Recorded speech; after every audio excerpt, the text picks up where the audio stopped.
What's up, guys? Welcome to episode 33, something like that. We have our special guest today, Silver Gold Stack Attack, and of course, my co-host Triple P. What's up, Triple P? Silver Gold Stack Attack. Hey, how you doing, Patriotic, Silver and Gold Stack Attack? What's up, my bitches? What's up? What's shaking?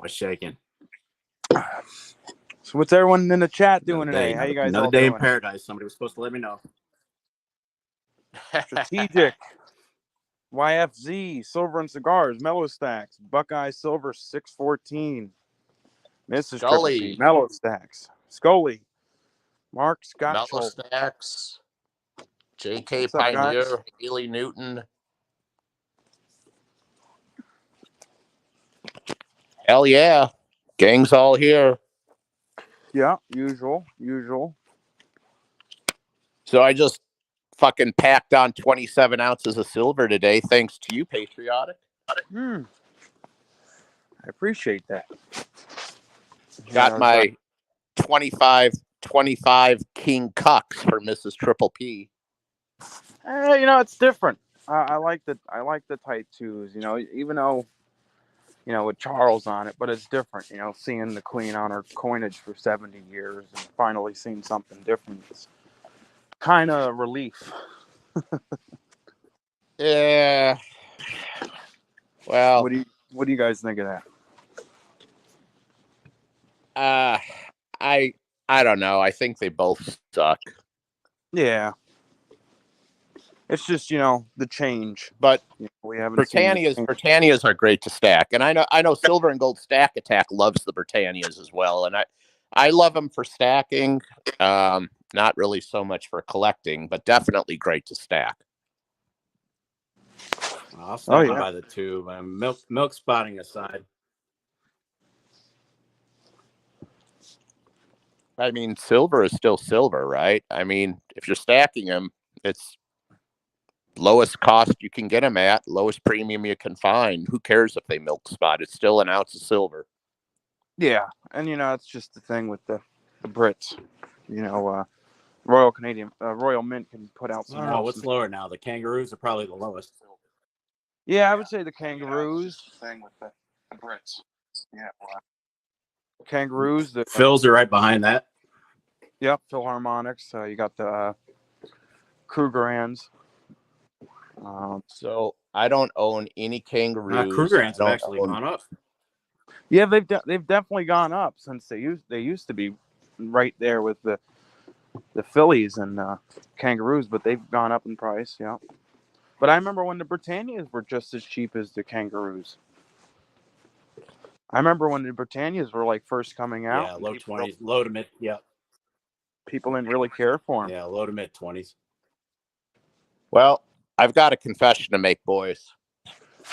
You're coming out of the closet? Fuck you. No. No.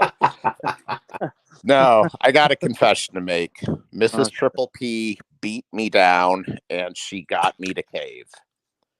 Cave for what? Oh, I bought a tube of Silver Eagles? Fuck, yes. She fucking beat me down until I fucking ordered it. I got them for $8 over spot. See, we knew she didn't beat you down. You had it planned in your head. You knew you were going to buy it. No, bro. I wanted to wait for $6, but I pulled the trigger at $8. So there's a tube on the way. That was a funny thing. Me and Silver Gold Stack Attack were talking about this the other day. I told him, it's getting closer to buy those Eagles. It's getting closer to that price point. I've seen them for $29, $29 and change. Yeah. Because when I stopped stacking them, end of 2021, around November of 2021, the price was about for $30, $30 to $31 a piece. And at that point, silver was $25 an ounce. So it was about $6 over. And now, it's getting closer, but it's still about $10 over. That's because the thing is, you look at these other coins like Maples. and the Britannias. Yeah. And you see just the detail, the security features, how they're just a pretty coin. And they're 4 over. And then you see these Eagles that, even though they're classic, beautiful bullion coin, and it's made in America, but there's no security features. They milk spot, and I'm gonna spend $10 over for those. Wait. Hold on. Inaccurate. There are security features. They chiseled out that one fucking reed. How can you forget about that amazing security feature? You can't count that as a security. The U.S. Mint worked very, very hard at developing that security feature, Patriotic. Give them credit. I wonder how much money they spent on that. I could take a freaking file and file a read and say, there you go. I mean, can you imagine that conversation by their design team? Hey, guys, we're getting our asses kicked by the Royal Canadian Mint and the Royal Mint. We got to come up with something. Hey, I know, George. Let's get a fucking chisel and knock a reed out of the fucking coin. They could have done so many other things. Fucking morons. They could have done so many other things. That's your U.S. Mint at work, guys. That's your U.S. Mint at work. I don't know about y'all, but I haven't bought anything from the U.S. Mint in like almost a year. I don't buy a year and a half for me. I don't buy anything from the last thing I bought from the Mint was. No, I actually missed that. I didn't even buy the commemorative 2016 gold from the Mint. I bought them from my LCS. But yeah, I don't think I've ever purchased anything from the Mint, directly from the Mint. Obviously, the U.S. Mint does not believe in conducting random drug tests because their entire design team is high. Oh, clearly. And woke. Yeah, well, that's another issue. That's a whole separate issue. But yeah, you're 100% correct about that. Well, Fuck you got to be high to be woke. Or you just got to be brain dead. Yeah, same thing. You ever watch those old commercials? This is your brain on drugs. Well, I remember those old commercials, and Silver and Gold Stack Attack gave me a memory refresher in his last video. Fucking frying eggs on his fucking video to feed him to his dog. Yeah. I couldn't resist that one. I have to give. I was like, did he really just do that shit? I was like, what the fuck is he doing? I have to give it. He knows so that. You want to hear the background on that? There's a terrible background story on that little clip. Okay. Now that was me cracking the egg for sure. That's my video. But I put a little background. It was just a little elevator music to it, to kind of liven it up. Right. Yeah, and when the video went through, I actually got a copyright on it, which is fine. It's somebody else's. But they chose, instead of just monitoring or forgetting about it or whatever, it's just a 5-second clip of music. Those bastards chose to take all the revenue. Wow. I was like, oh, hell no. No. So I deleted that shit as fast as I could. And I uploaded it again, took the music out, re-uploaded. I'm like, no, not happening.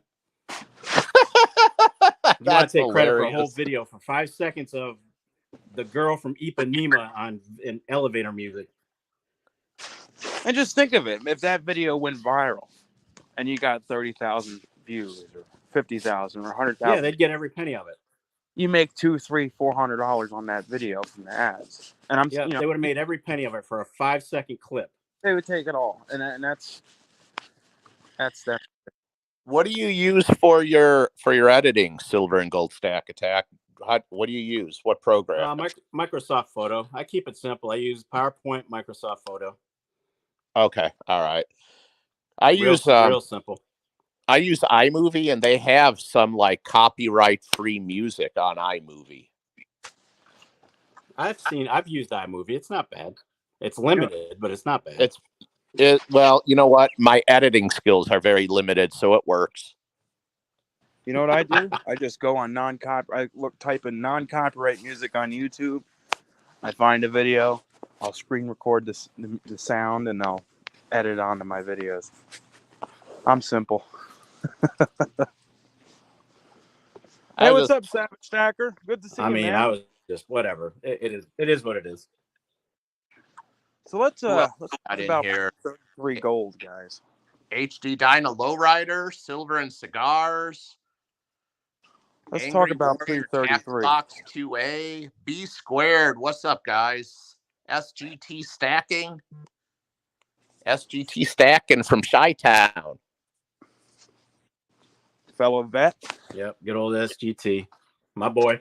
There's only two good things that come out of Chicago: the Chicago Cubs and the pizza. That's it. Oh no, pizza falls. New York. Says the New Yorker. New York. We invented pizza, bro. You kidding? Dude, you got that fucking paper thin crust, like fucking. Who the fuck shit wants ass doughy crust? Dude, you got to have a deep dish. You got to have a nice thick Chicago's crust, got man. good pizza. It's got to be. It's got to be Chicago's thick. got good pizza. Everyone's different. Everyone's different. New York pizza guys or Chicago? Put it in the chat. Both. It's got to be Chicago. Thick crust, deep dish, stuffed pizza. Size matters. When you hear pizza, what state do you automatically think of? You think of Chicago or do you think of New York? You guys got one choice: New York or Chicago. There are no other options. Where do you go? Where's New York? New York. New York. Mrs. Triple P voting against me? What the fuck? New York. My wife votes against me. Wow. Yeah, because you're not giving me your feet. Fucking, there we go. Chicago deep dish. Awesome, wholesome goodness. Giordano's. That's Mello, right. New York. Mark, New York. So far, we got 3 New Yorks, no Chicago. Oh, Haley Newton says Chicago. Silver and Cigars isn't listening. He said Cleveland pizza. That wasn't one of the Common choices. sense. Common sense. New York. Common sense says New York. New York. Haley, up there we go. Haley Newton, fucking Chicago. Paul says Chicago. Tijuana. Now, I think we're like 5-2. New York's beating you. J.K. Pioneer, Knoxville. Really? I think of lots of things when I think of Knoxville, but pizza is definitely not one of them. No, I'd have to say that. Yeah, I don't know. We got a lot of votes coming in for Chicago, boys. I say it's kind of a draw. The people that said Chicago are saying it twice. Here's the thing: they're two very different. Yeah, they're two very different pizzas. Let's just leave it at that. They're good for what they are.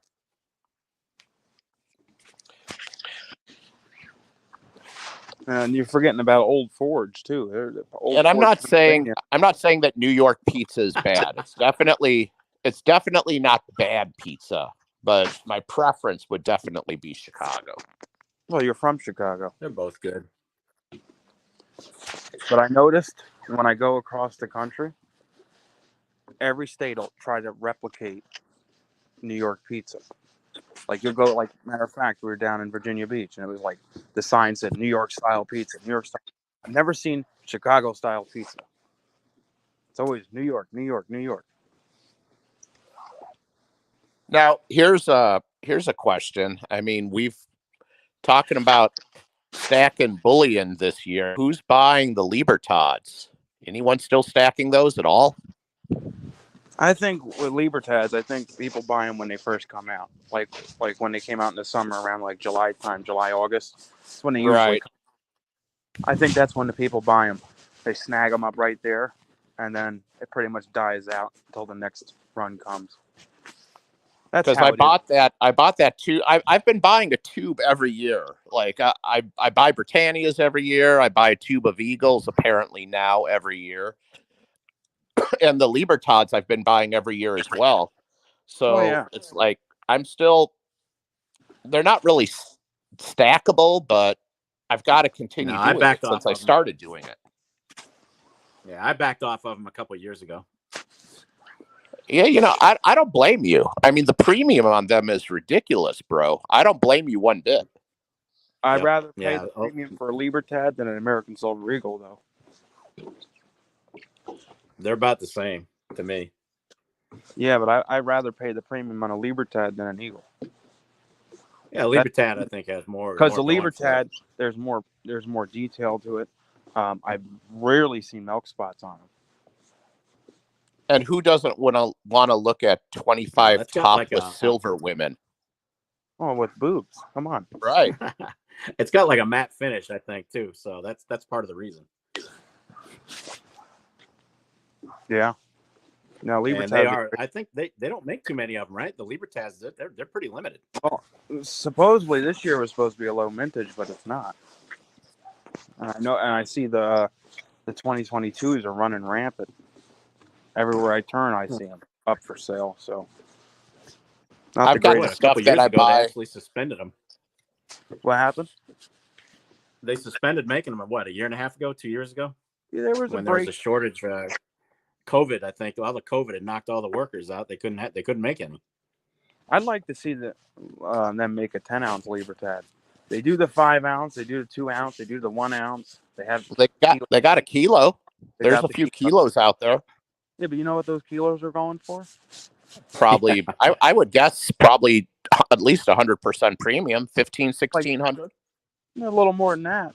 A lot of them. I've seen them for like $2,000, $2,500. Yeah, they can fuck keep that. for that. No thanks. Hard pass. I'm good. Yeah, I'm good on that. I can buy an ounce of gold for less than that. Oh no, exactly. Speaking of kilo, what's up with this Galaxy bar, man? Oh, it doesn't exist. Holy cow! It's like a myth. I'm waiting for the motherfucker to show up. It's a unicorn. They said I was doing some like research, and Scottsdale responded back to a couple people saying 2 weeks, and this was going on 3 months now. But here's the thing: can you blame them? They're probably doing it on purpose to build the hype. Oh well, absolutely. But come on, you got to get everything else they released. They gave a hint for a time frame or something. I think you'll see it end of spring, early summer. That's what I'm calling. It probably won't even be out till freaking end of the year. They got 500 or 1,000 of these Galaxy bars already made in some back room, packaged up, ready to go, and they're just sitting on them. They're already made. You see in the Scottsdale Instagram or on their website. There's a video of them. There's a freaking pile of them on the table. I mean, if you think about it, what they're doing is brilliant because they're waiting to see how big the hype builds, so they have a pretty good idea of what to start the pricing at in terms of how much premium they're going to make. And also bite them in the ass too. People might forget about it. Nah, that won't happen. That's not going to happen on this one, bro. I went from looking them up every day to now I'm just like, when it comes out, it comes out. All you have to do is show the shiny. Just show them shining under the lights, and that'll be the end of it. Yeah, they'll be gone. Unless the price is Patriotic. You're signed up. You're signed up for the alerts. I'm signed up for the alerts. You don't need to check every day. You're going to wake up one morning. You're going to see that fucking email that they're on sale, and you're going to immediately log in and buy them. Well, yeah. I just wonder how many they made in the first initial run. I'm betting 500. My guess is 500. I don't even think they give us a number. I think they're just going to say limited run. And then if they keep on seeing the sales coming like they are, they're just going to make more. I mean, if that's the case, then I won't buy one. I need to know what the mintage is, or I'm not going to play that bullshit game. Like, you can't sit here and tell me limited run and then keep making the motherfuckers, and then I paid a 70% premium on something that has 5,000 in existence. Well, 5,000 is still a low number. Not for a kilo bar. I mean, let's face it, not all of us can afford to buy kilo bars. And in a sense, it's generic silver when it comes down to it. Well, it is, but it's different, and that's why people are so latched onto it. It's we'll call unique. It collectible generic. Collectible generic, but there's nothing else like it. What it is it's a giant error. That whole frosting is what happens when they cool down the silver after they pull it out. They clench it, and sometimes it gets those blue crystals, and somehow they did some type of finish to enhance those crystals. But if you read in that description, it tells you to be very careful with the bars. Don't polish them. Don't clean them or anything like that because it could wear it all out. And I knew, and I seen where they responded. This was on Reddit, where they responded saying it would be out in 2 weeks if everything goes well. They were still running tests, I guess, on the bars. And I think that's what the problem they're probably running into is wearing out. Well, that could really damage their entire reputation as a company if that happens. They said if everything goes good, it'd be 2 weeks. They're having hiccups. I think they need to improve on their shipping anyway. They're historically slow on shipping. Even my dealer's having a hard time with them. Oh, they're horrible. They're worse. He's been waiting since November. They're worse than Bold Precious Metals. They're awful. No, my guy's been waiting since November for his friggin' Scottsdale shipment. That's crap. That's not cool at all. And they have his money. They took the money. It's out. It's gone. Oh yeah. Well, for my last batch of those Archangel bars, it took that guy like freaking 2 months to ship the shit. So that's Scottsdale. They just take a long time. I usually don't really buy from the mint from their website. I usually buy from a dealer that has them, unless it's something that I want to get it now just in case it sells out. For that alien coin that I bought, I was shocked. I had that within the same week. I bought it. I think and I got it that Thursday or Friday, which was amazing. I couldn't believe you got that as fast as you did. Yeah, because usually it takes them a month or a little over. It even says when you purchase it could take anywhere from a week to 8 weeks or 5 weeks, something like that. It was something crazy. It was like a month and a half. Do you guys have any gold from Scottsdale? Yeah, I have a Trident. I have a Barbados Trident. Okay. I got a lot of gold from Scottsdale. I got the. Do you really? Good stuff. Okay. It's 4.9's fine on the Trident. Yeah, they don't mess around. Scottsdale 4.9's fine. The only gold that I have from them is that COVID era gold where they. Oh yeah, that's a cool piece. It's like I want to say there's like 250 or 500 of them that they made. Yeah, it's just like an ounce, 1 ounce cast pour. Yeah, it's a cast. It's nothing special, but they're going for actually a fairly decent premium on eBay. Actually, I think gold is gold. Well, me and Silver Old Snack Attack got a video coming up. We got something really cool on eBay, didn't we? Yeah, we did. Some finagling to get it. Some finagling, and it's hard. You don't see them often. When you do, they're going for quite a big premium. Interesting. Now, Silver and Gold Stack Attack, you're gonna start pouring, right? Already did. I mean, Silver. Oh yeah. Once I get these rounds done, these Bulldog rounds, which by the way are just holy crap, that's a lot of work. Oh yeah. They're turning out to be 10 ounce. They're turning out to be 10 ounce channel rounds. So yeah, would you guys have any idea how to pour silver and have those blue crystals in it like Scottsdale did? Do you have any idea? Like, you've been pouring longer, Patriotic, right? It has something to do because I've had it happen too, but I think it's like a mistake. Well, HD said he got it done. He had it happen once. Yeah, but the thing is, it's hard to replicate. It depends. I've had bars that I've done that came out just like that, like blue, perfect, little crystals.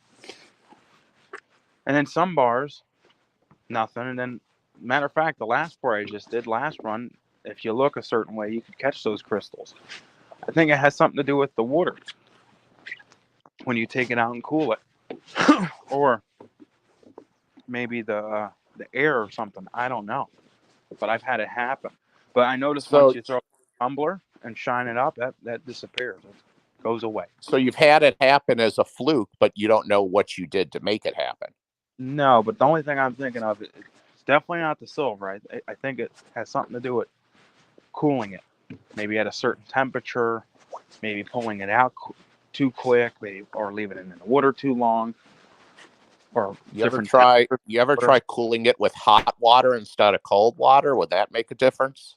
I've usually the water I do, it's I turn on the sink and either I do it cold or I'll do it like lukewarm. But usually when that you can have ice cold water, and if you get those bars hot enough and you keep on dropping in there, it'll actually heat that water up. Not to the point you're burning, but it'll heat that cold water up to like a regular room temperature.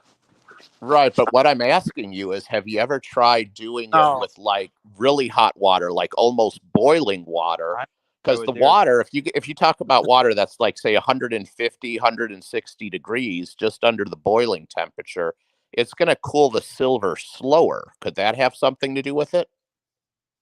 I don't think anybody's using high temperature water to cool the silver. Has anyone tried it? I mean, I'll buy some shot and play around with it, see if I can replicate it.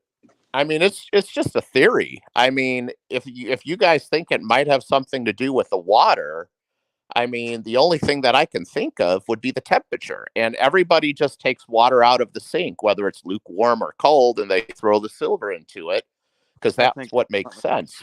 But if you use super hot water, naturally the silver is going to cool, but it's going to cool a lot slower. Yeah. No, I think it definitely has something to do with the water. And you know what? A lot of people that pour silver has had it happen, if not everybody. It's eventually going to have it happen.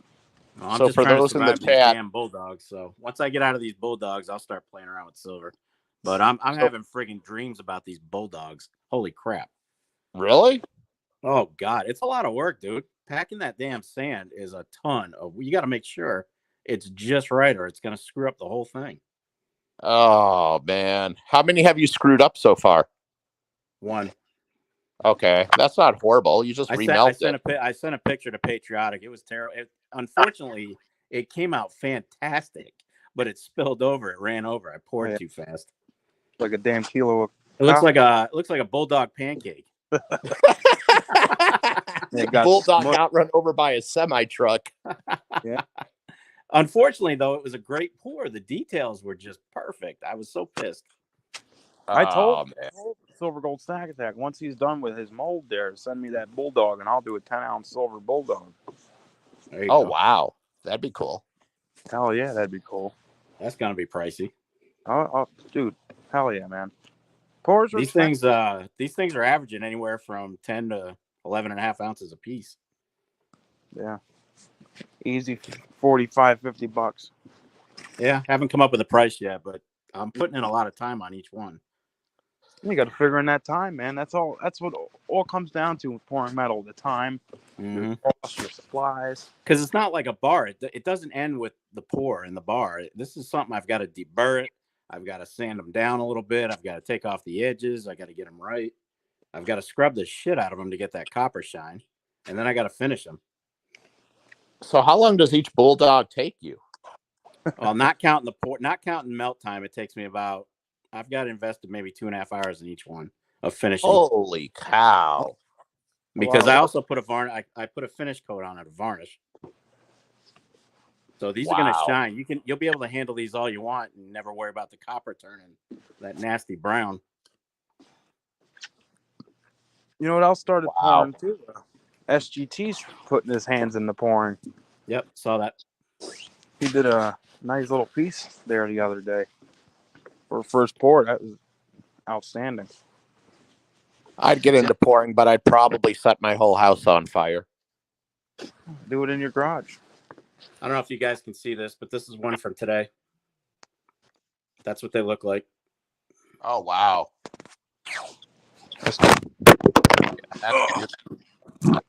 Got some really weird squiggle pour lines going on in there, but that's the finished product. That's what they're gonna look like. Yeah, that's beautiful. Yeah, I've been working on the molds, and eventually I'm gonna start sand casting stuff. But I started with the molds. Sand casting is awesome, but let me tell you something. You'll run out. You'll actually be huffing and puffing from packing that crap down. Oh yeah, and it's a mess. But if you do it right, if you just do the work one time, I've noticed it comes out perfectly. You just got to put in the time.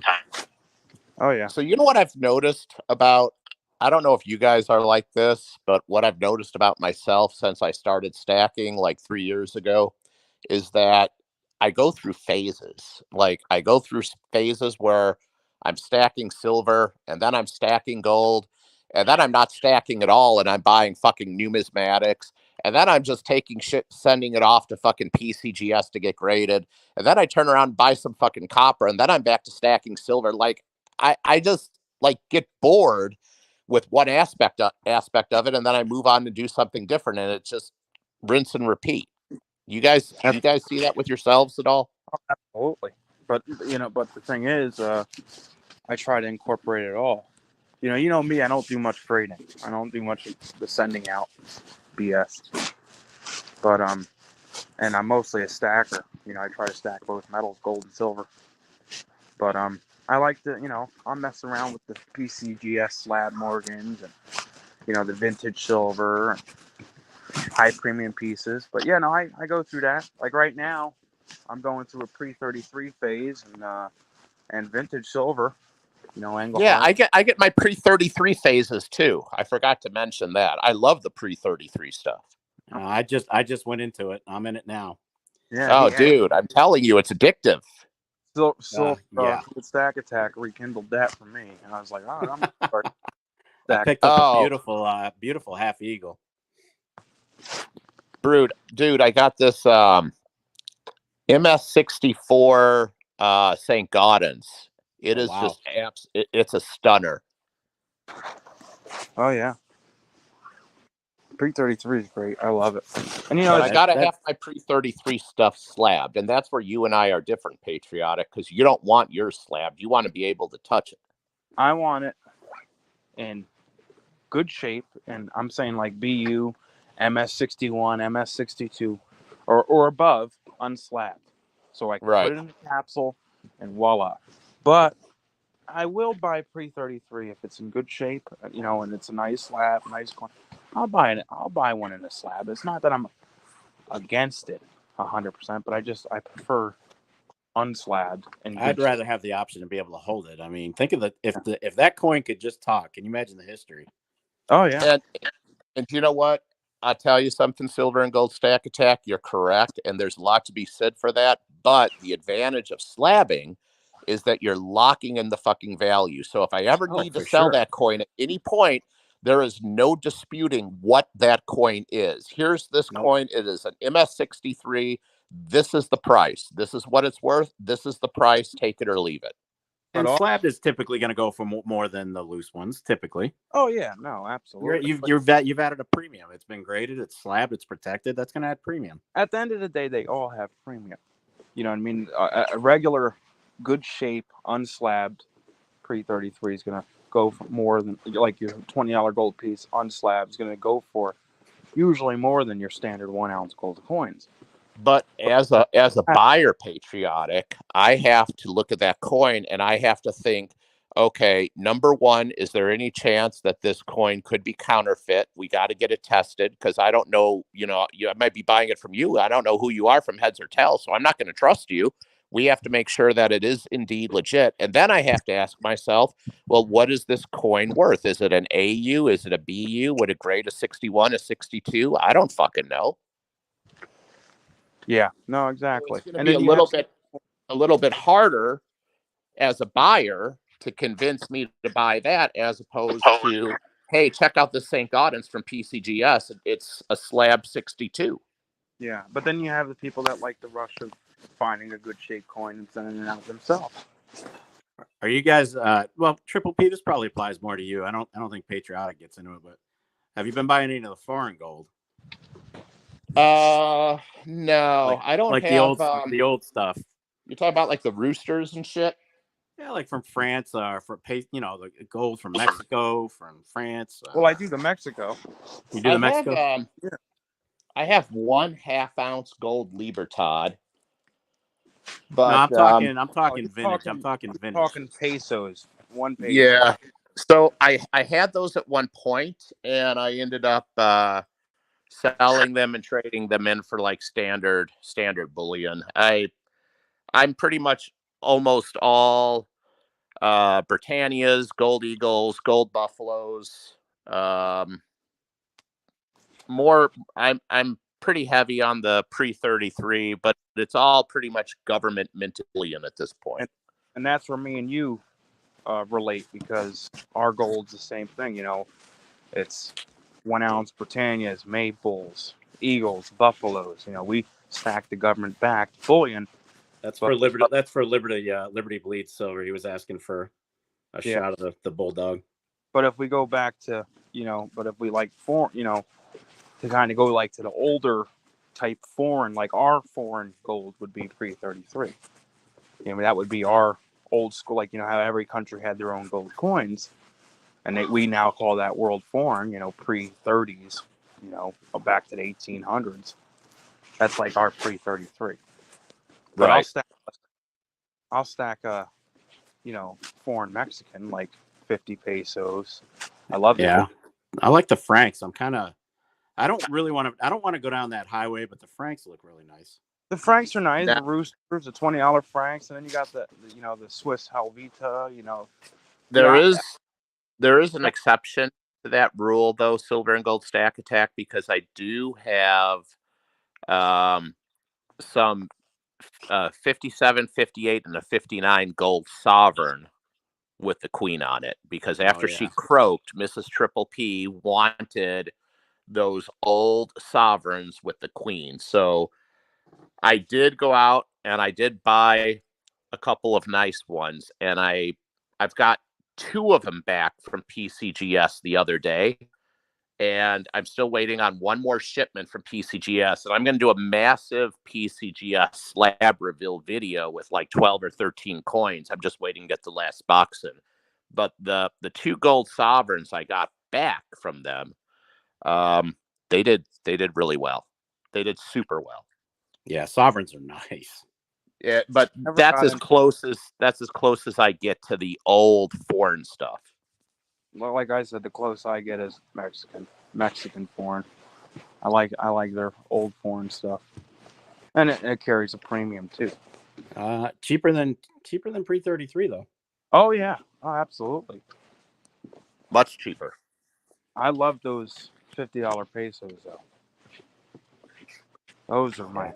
I love those. Yeah, I'm trying really hard not to go down that road. I want to focus on pre-33 for now. Yeah. Honestly, the pre-33 is going to carry a higher premium if you ever need to upload it someday. I'm okay with that.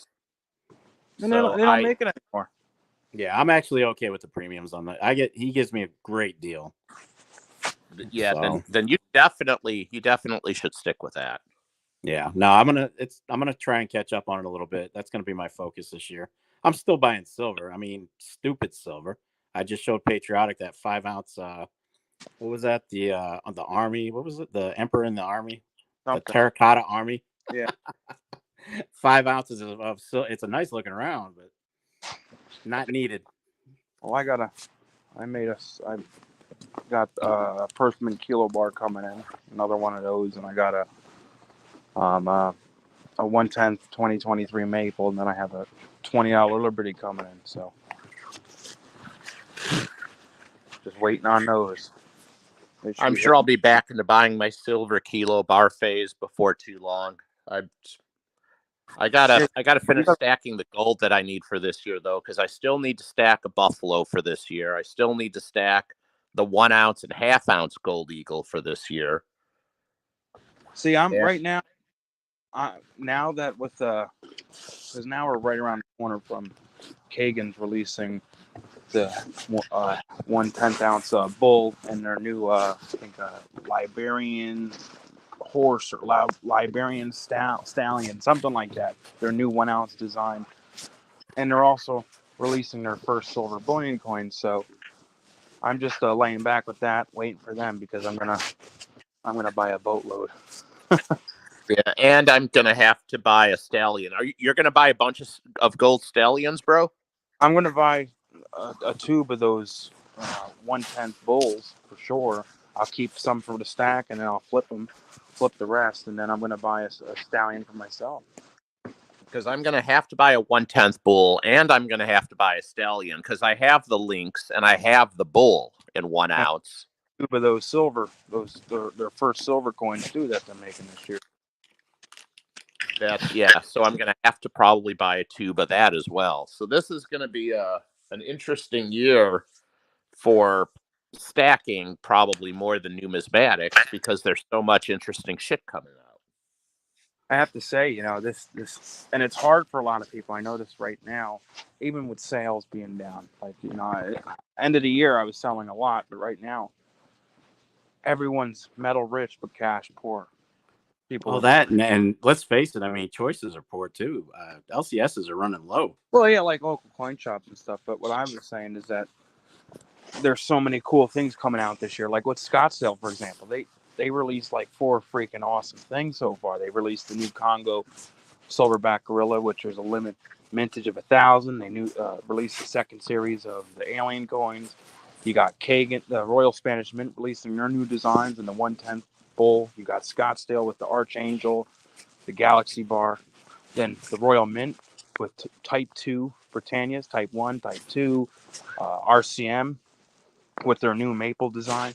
There's a lot of cool things coming out and things that might have some numismatic value in the future.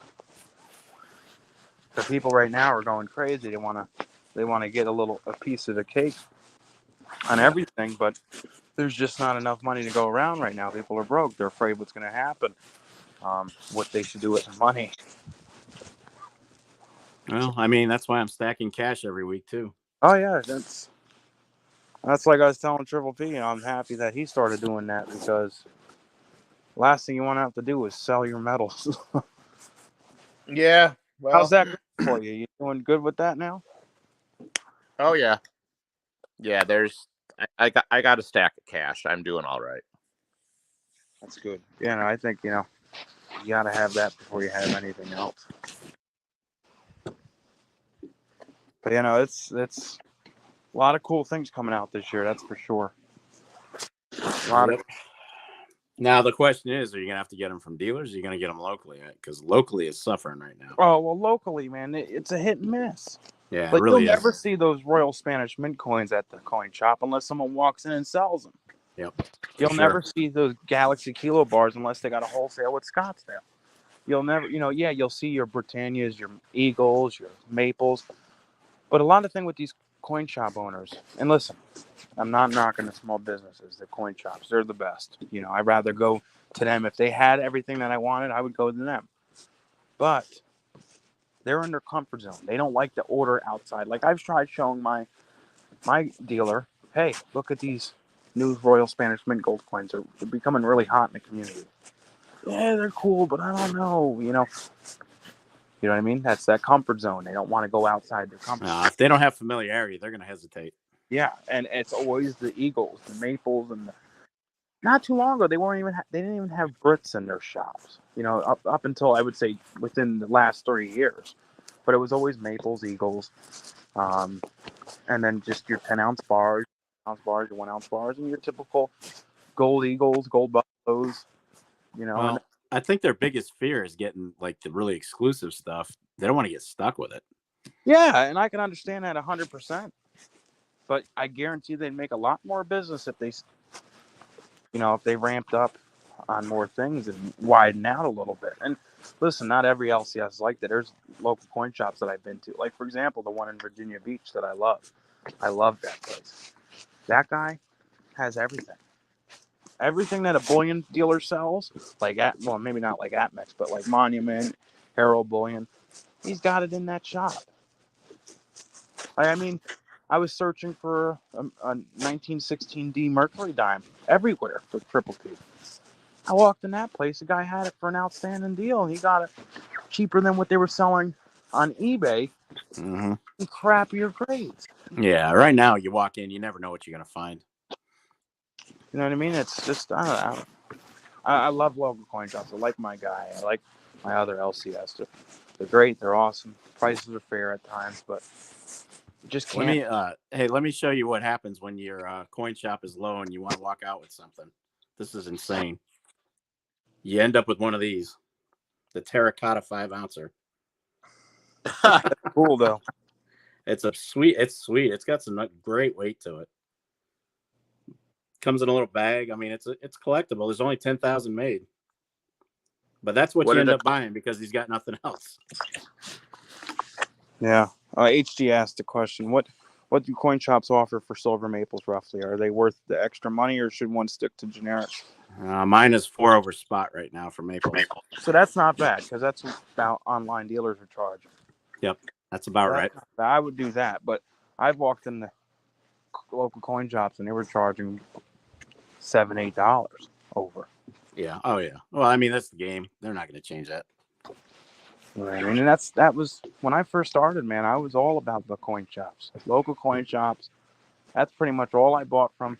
And then like the typical starter, stacker starter online dealer is APMEX. Everyone pretty much started off with APMEX because you type in gold or silver, the first site that pops up is APMEX 90% of the time.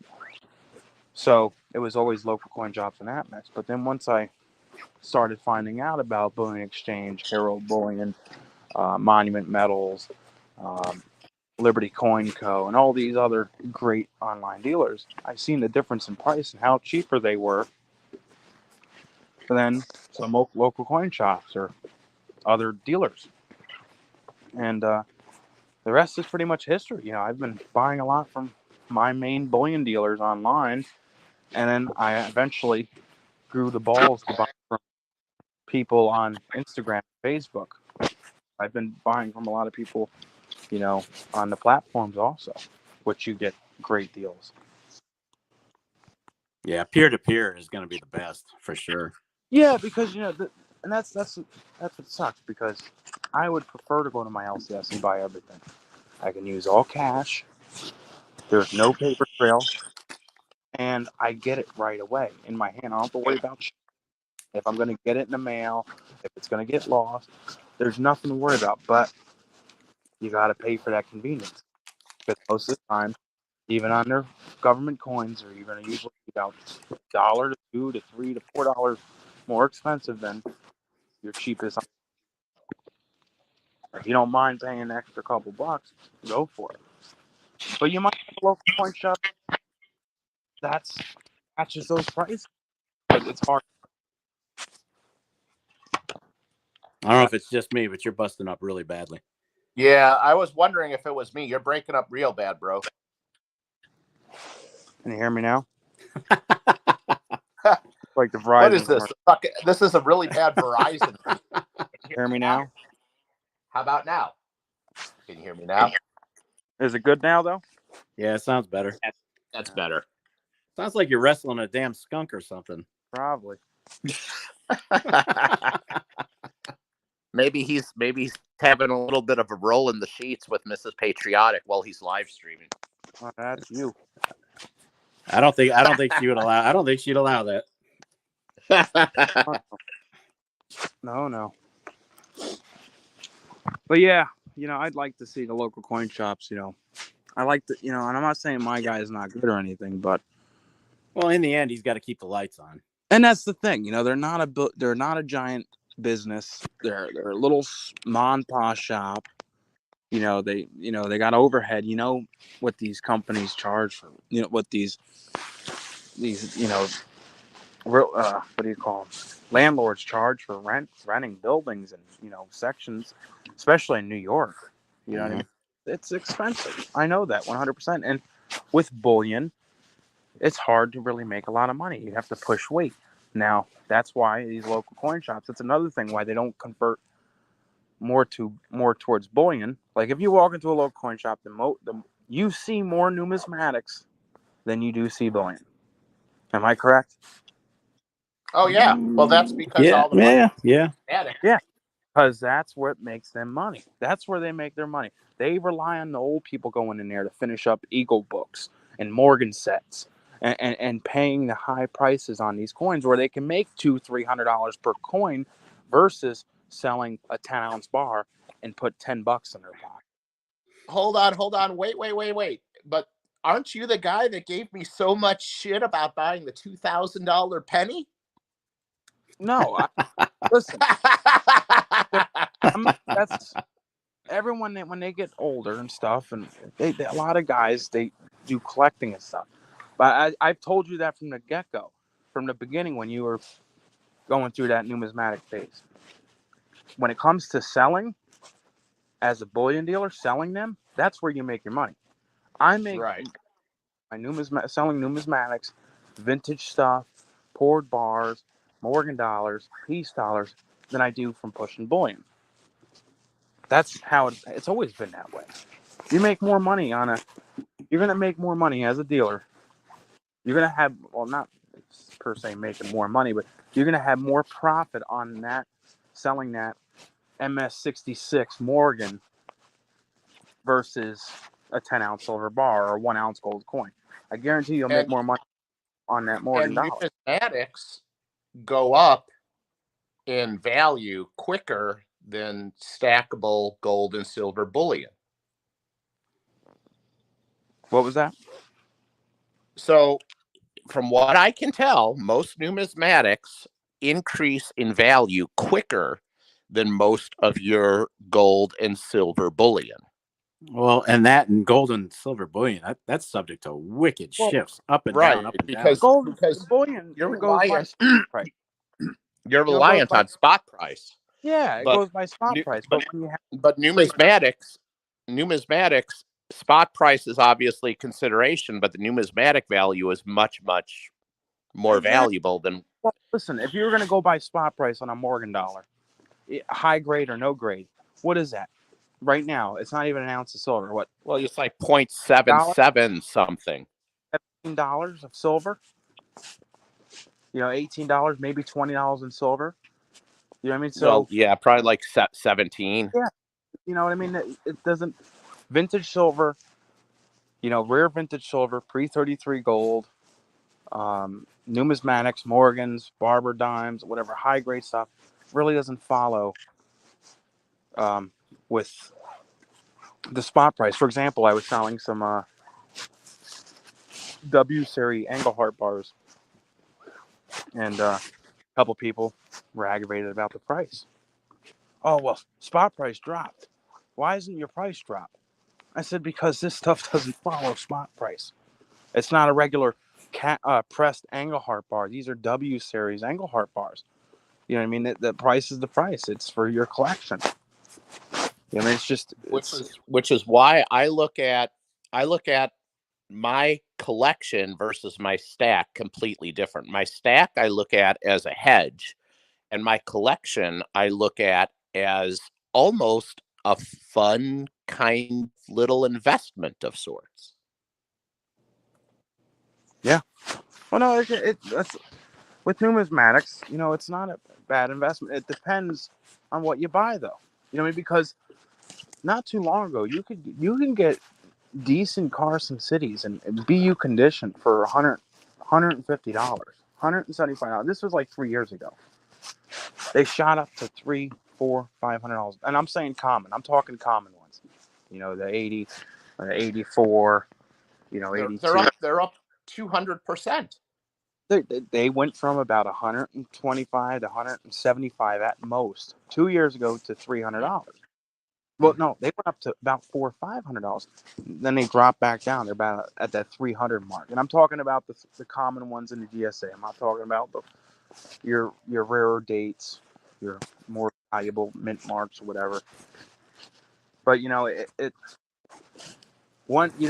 yes, they could do very well, and they usually do. But there's a chance too that they might not be that rare in the future, or someone might, and the popularity might not be there with certain things. And I wish 3 years ago I was not sleeping on Carson Cities, because I wish I would not have missed that boat. Everybody was. But here's the thing. Where are Carson Cities going to be 2 to 3 years from now? Nobody knows. We don't know. They could be cheaper. They could be 10 times the price. We don't know. You know what I mean? But usually the more time that passes, the less there is. They're in people's deep stack. Maybe some crazy motherfuckers out there melting them. Who knows? You know, or Grandpa's house burns down and, you know, 300 Carson Cities go with it. You know, who knows? But, you know, it's like constitutional silver. How much is out there, really? It's a You know, mystery. but we don't know what's really out there.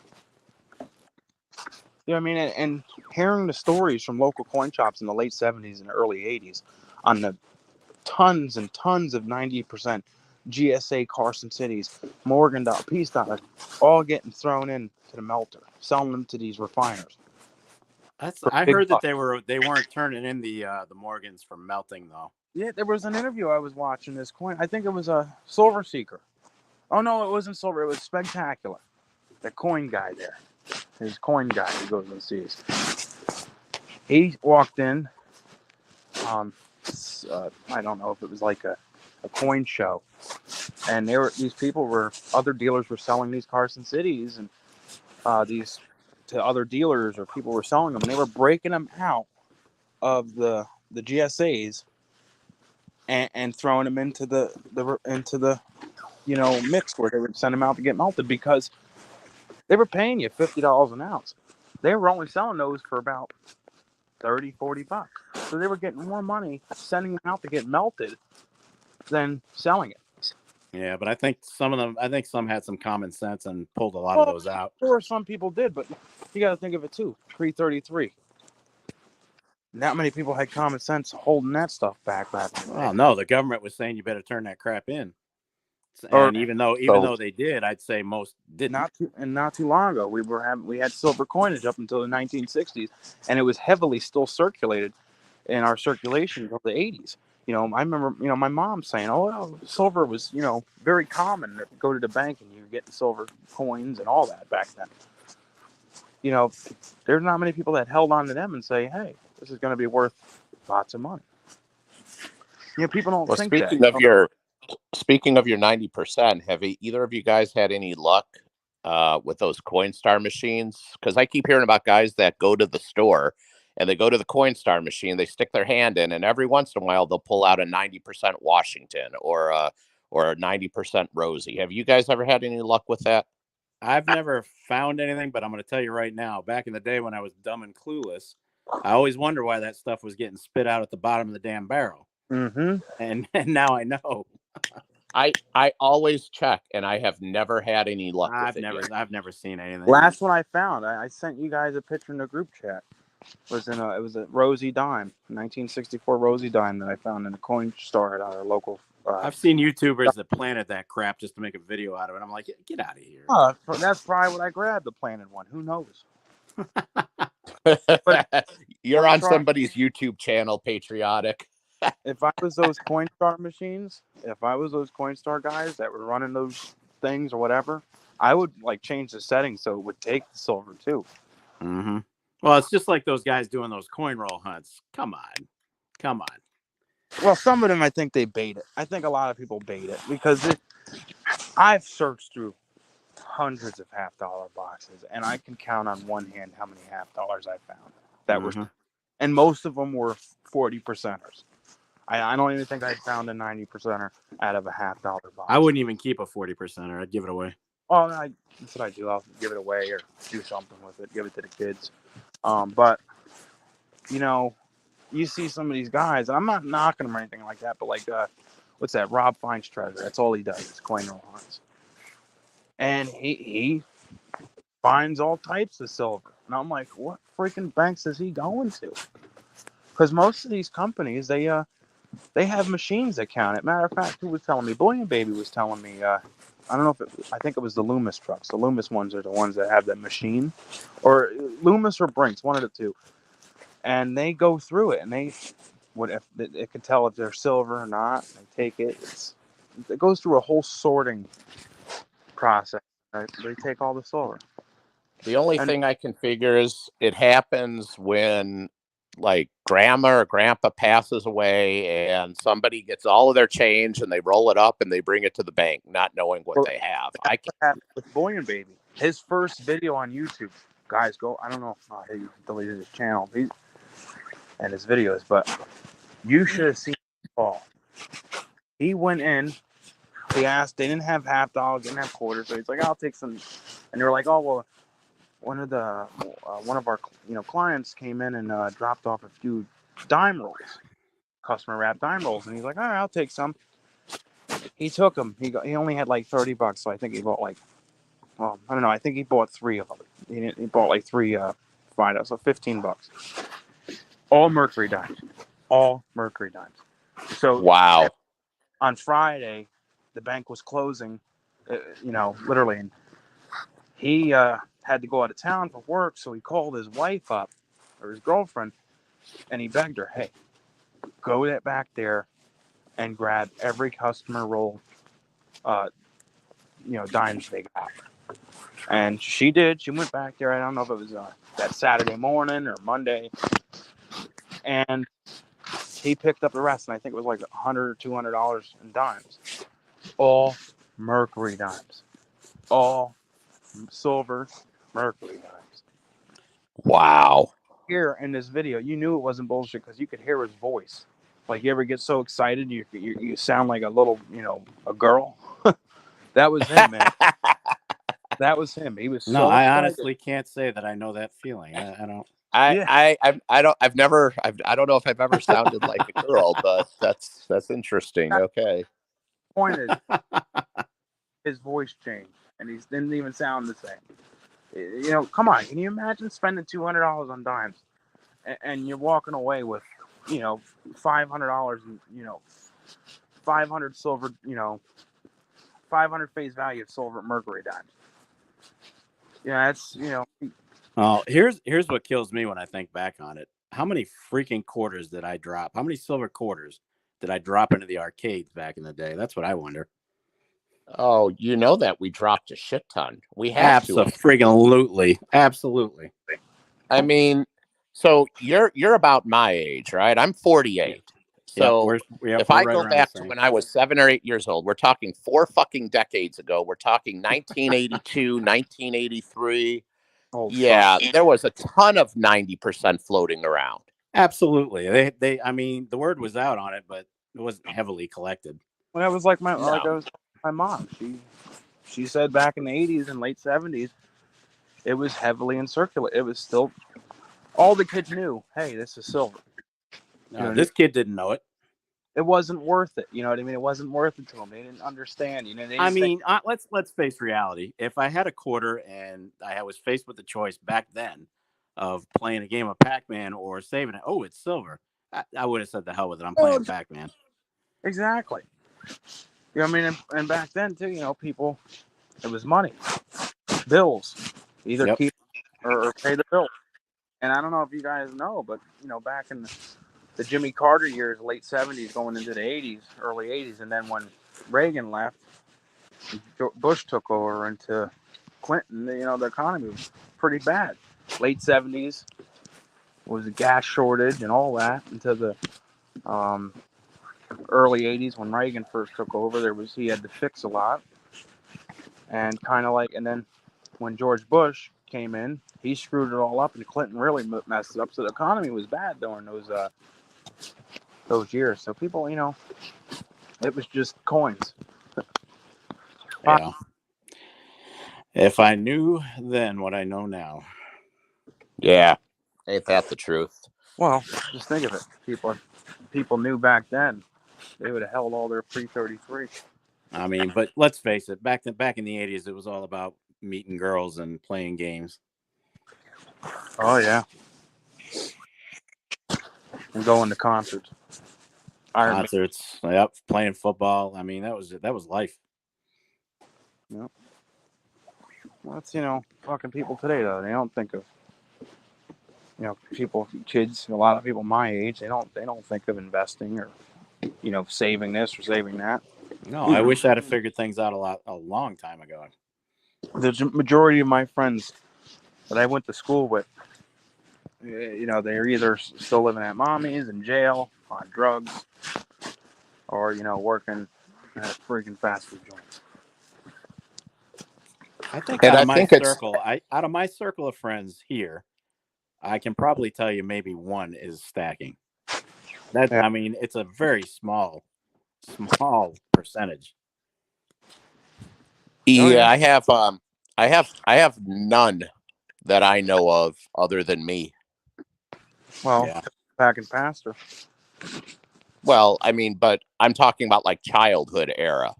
Oh, Yeah, childhood era. I know for a fact none of my friends are doing it. Either that or they're playing Speaking the of game. We don't talk speaking about of stacking. pistol packing pastor, Patriotic. He's our guest next week. oh, there you go. Brand new stacker. What's he stacking? Actually, he just started not even 2 months ago, and he's already getting close to his goal of 40 ounces. So I'm Hey, did you pretty sure find that out who got number 1 on the card? I'm still waiting. I still have to send you your shit, by the way, because you got number 2. I don't know who got number 1, and I don't know who got number 3. What do I get again? 2 ounces. What do I get? What kind of 2 ounces? Whatever the fuck I want to send you. Send me some generic shit.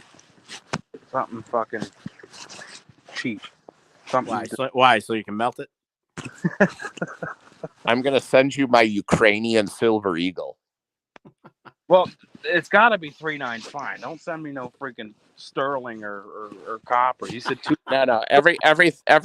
Everything that I'm sending out for this giveaway is 3.9. Okay, yeah. So yeah, just send me. It's either 3.9s or 4.9s, one or the other. Send me something that you don't care about, milk spot, whatever, and I'll make something cool. I've been trying to hold off to find out who got number 1 and number 3, but I'm still fucking waiting. And I think some people haven't gone to their P.O boxes yet. Like I don't think T has gone to his P.O box yet. Well, like you. When did you that envelope that I sent freaking Christmas time? You just got it. Yeah, like I was like, what the fuck? That only took like a month and a half to get here. Yeah. No, it was just sitting there for a while. That's what I'm saying. It was sitting there for a while. I was like, I mean, that was nice of him to send my kids money for their birthday, but that was like back in fucking October, December. And then I glitter bombed your ass, Triple P, with my card. No, you didn't. I knew that shit was coming. I'm too smart. I'm too smart for that shit, man. I knew that shit was coming. I was very careful. I figured you'd appreciate the big sticker, though. I of all people, I knew you'd appreciate that. Of course, man. Size matters. Get that small shit out of here. No kidding. Biggest damn decal on YouTube. Took up half my fucking sticker board. You didn't have to put it up. It was just a joke.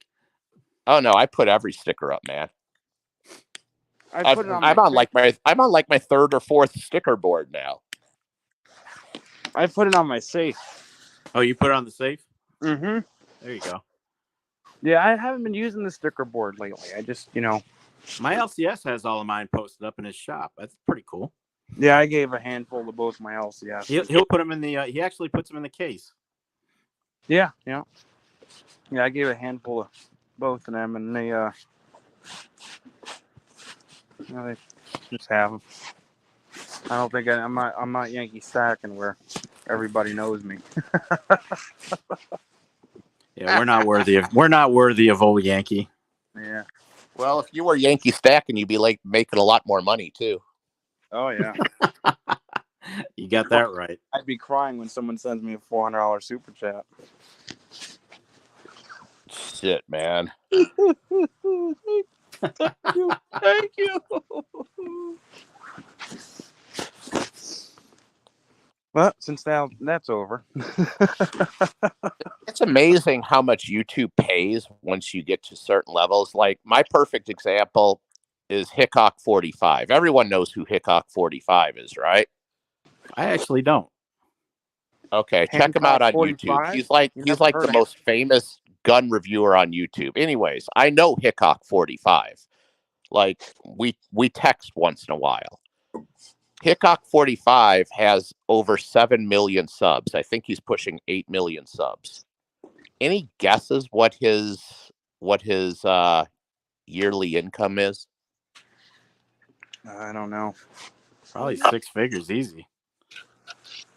No, we're into the sevens, and I'll leave it at that. Okay, yeah. What's he got? Well- a million subscribers? Well into the sevens. How many subscribers? He's like 7, pushing 8 million. Oh, well, that's why. He's like Yeah. Mr. Beast. He's like at Mr. Beast freaking at like I think he's like the highest paid YouTuber, and he's got like 10 or 20 million subscribers. Well, I know that Hickok45 has the highest number of subscribers that are in like that do the gun reviewing channels. Yeah. You know, I like Demolition Ranch. Like, there's a lot of channels out there that, especially that do gun reviews that are, in the hundreds of thousands or even 1 million subs. But to get up to the level of like 5, 6, 7 million subs, that's just insane. Oh, it's ridiculous. That'll never happen in our community. No, because our community is too small. And, that's fine. I like it like that. I've said since day one, I don't care about the subs. I don't even fly and fuck. Like, this is just fun for me. If I had to rely on this for fucking income, I'd be fucking living under a bridge. Oh, Silver Gold Stack Attack sent me $10. Just supporting the channels, baby. I appreciate it, brother. Holy shit, I think that's my first super chat. Well, go buy yourself a damn hamburger now. I got 99 cents from Pirate. Now, if he sends you another $390, you'll almost be like Yankee. I'll be crying. Just don't start crying. I don't want to hear you crying.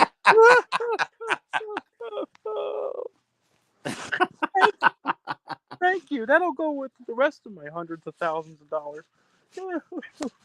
Well, I'd send you $10 too, but I'm sending you 2 ounces of silver instead.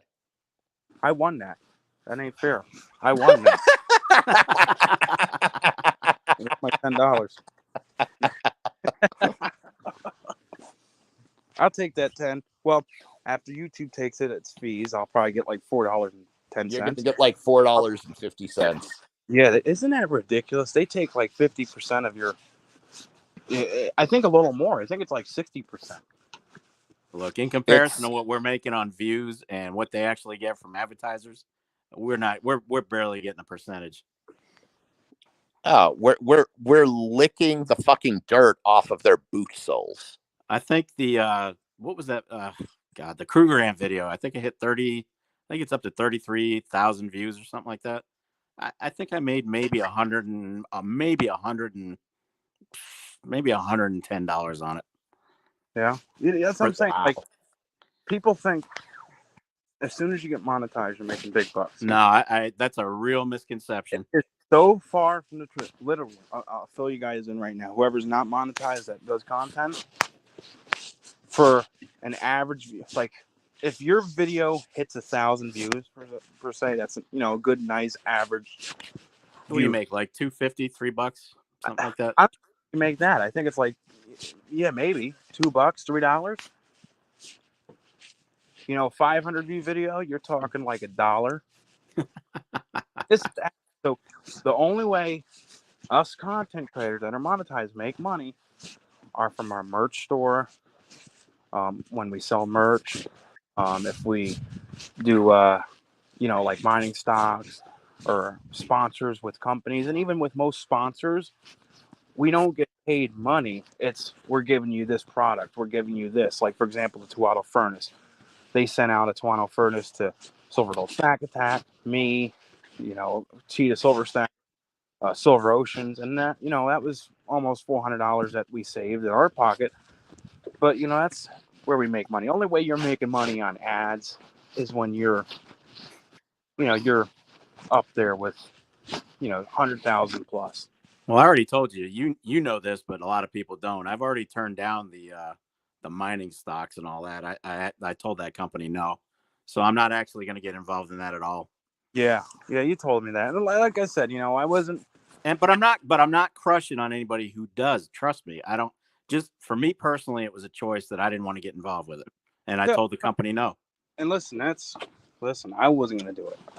The only reason why I did it, I talked to T. I talked to some of these guys that either you do them and it really puts a hurting on your channel and you lose subscribers and people call you a sellout, or you approach it a different way. And I approached it like this. If I'm making money from the mining stock, I'm going to give something back. So every time they reach out to me to do a mining stock video, I do a go in the video. Like I did a 1 gram gold bar on my first one. The second one I did I think a poured bar or something like that. So I try to, I give back each time I do one. And I think and you did it the right way. But for me, it was like, God, do I take this risk? It's just, first of all, I don't believe it. If I don't believe in something, how the hell am I going to make a damn video on it? I just don't believe in it. It's not the route I want to take. It's not where I wanted to take the channel. And I said, no, I turned it down. But again, I don't disparage anybody that does it because it's a pretty good deal. No, it's just, it's like you said, it's how you approach it. Yep. So I don't blame you for doing it, dude. I really don't. No, absolutely. And listen, I'm honest in the video. I tell people, listen, do your homework, do your due diligence. I'm not saying you got to buy this now. It's smart. It'll make you millions like some guys do. I mean, some channels shut their comments off, and I think we all know who does that. Oh, yeah. Stock video, they shut their comments off. Now, if you've got a channel with 100,000 subscribers, let's face it, you don't give a crap who unsubs. You don't care. You don't care. What, you think Yankee cares if somebody unsubs? He doesn't care. Dragons, he doesn't care. He's got 130,000 or more. Yeah. No, exactly. But for smaller channels like us, it's like I just had to think about it, and I'm not there. I'm not comfortable with it. I'm not at that point where I want to do it. And that's 100% fine, man. You know, for you did the right decision on your part. Yeah, I mean, for me, but maybe that's not the right decision for anyone else, which is fine. No, like me, I look at it this way. I approach it the right way. T does it. No, you did a good job. You did a great job. I approached the same way T does it. And T has not got any controversial, any conflict comments. He did a giveaway on each one. And that's what I do. And since I've started the first one to the second one I did, I've only done 2. No dislikes, no messed up comments. Did a giveaway. Everyone appreciated it. I was honest. So, but you can really do damage if you do it the wrong way. But listen, there's nothing better than stacking physical gold and silver. Those mining stocks are not a substitute in any way. It's just another way if you want to, throw some extra money towards it and see where it goes, go for it. But it's, you read up on things. You don't just go and buy and invest. Yeah. Triple P, when are you going to hit us with another embalmer? Oh, that's coming. Well, it's funny you should say that. This Saturday at 12:45, I'm I'm taking it to a whole new level, and I'm really, really hoping that YouTube doesn't give me another channel strike. If they do, you'll have it'll one be to my go. second strike. You'll have one to go. Monetized. I'm gambling on it, boys. I'm putting a huge disclaimer at the beginning of the video. I'm reading the disclaimer, and I am also putting it on the screen. But I found a guy who conducted a nationwide survey of embalmers, and he surveyed over 100 of them, 128 to be exact. And it is the only nationwide survey of embalmers that has been done, to my knowledge, in the entire world. And I interviewed him for approximately an hour. The video, even after editing, is shaping up to be like 55, 56 minutes, guys. So this is going to be dropping on Saturday, and it is his survey results. You should name your embalmer channel. Dude, you know what? You should. I'm telling you guys something right now. What I'm doing is bigger than my stupid little YouTube channel. Like, it's more important if I can even get one person out there to open their eyes and maybe not I don't want to screw your channel up. So you know what I'm thinking, Patriotic. I'm trying to choose my words Yeah, carefully. you know, But 100%. if I can get even one person to open up their eyes and give themselves a little bit of a gut check before they act on something and maybe make a difference in saving even one life, for me, that was worth risking my silly little YouTube channel. Oh yeah, absolutely, absolutely. Yeah, it's So, in crazy. answer to your question, Silver and Gold Stack Attack, Saturday at 12:45. There you go. Well, I'm going on the dark side Thursday night. I don't know if you saw that. We're doing You're going what? Freemasons, Illuminati, and the symbology on the dollar bill. Oh wow, okay. That's By the gonna. way, I'm gonna have dark shadow guys chasing me now. Well, I cannot wait to see that. That sounds like something I better put my tinfoil hat on for before I watch it. right? Well, it's not gonna. It's gonna offer both sides. It's gonna offer the crazy side, and then it's gonna offer the reasonable side. So that'll leave the viewers to kind of make their own determinations. I'm not gonna go one way or the other. Well, I'm we looking gotta- forward to it. We got to do the community member of the month tomorrow. Yeah, we got to get that knocked out. Yep. I'm gonna be down the coast all day, but I'll be back early. Should we? If he's in the chat, should we say something? Yeah, I think there's only 15 people, but sure.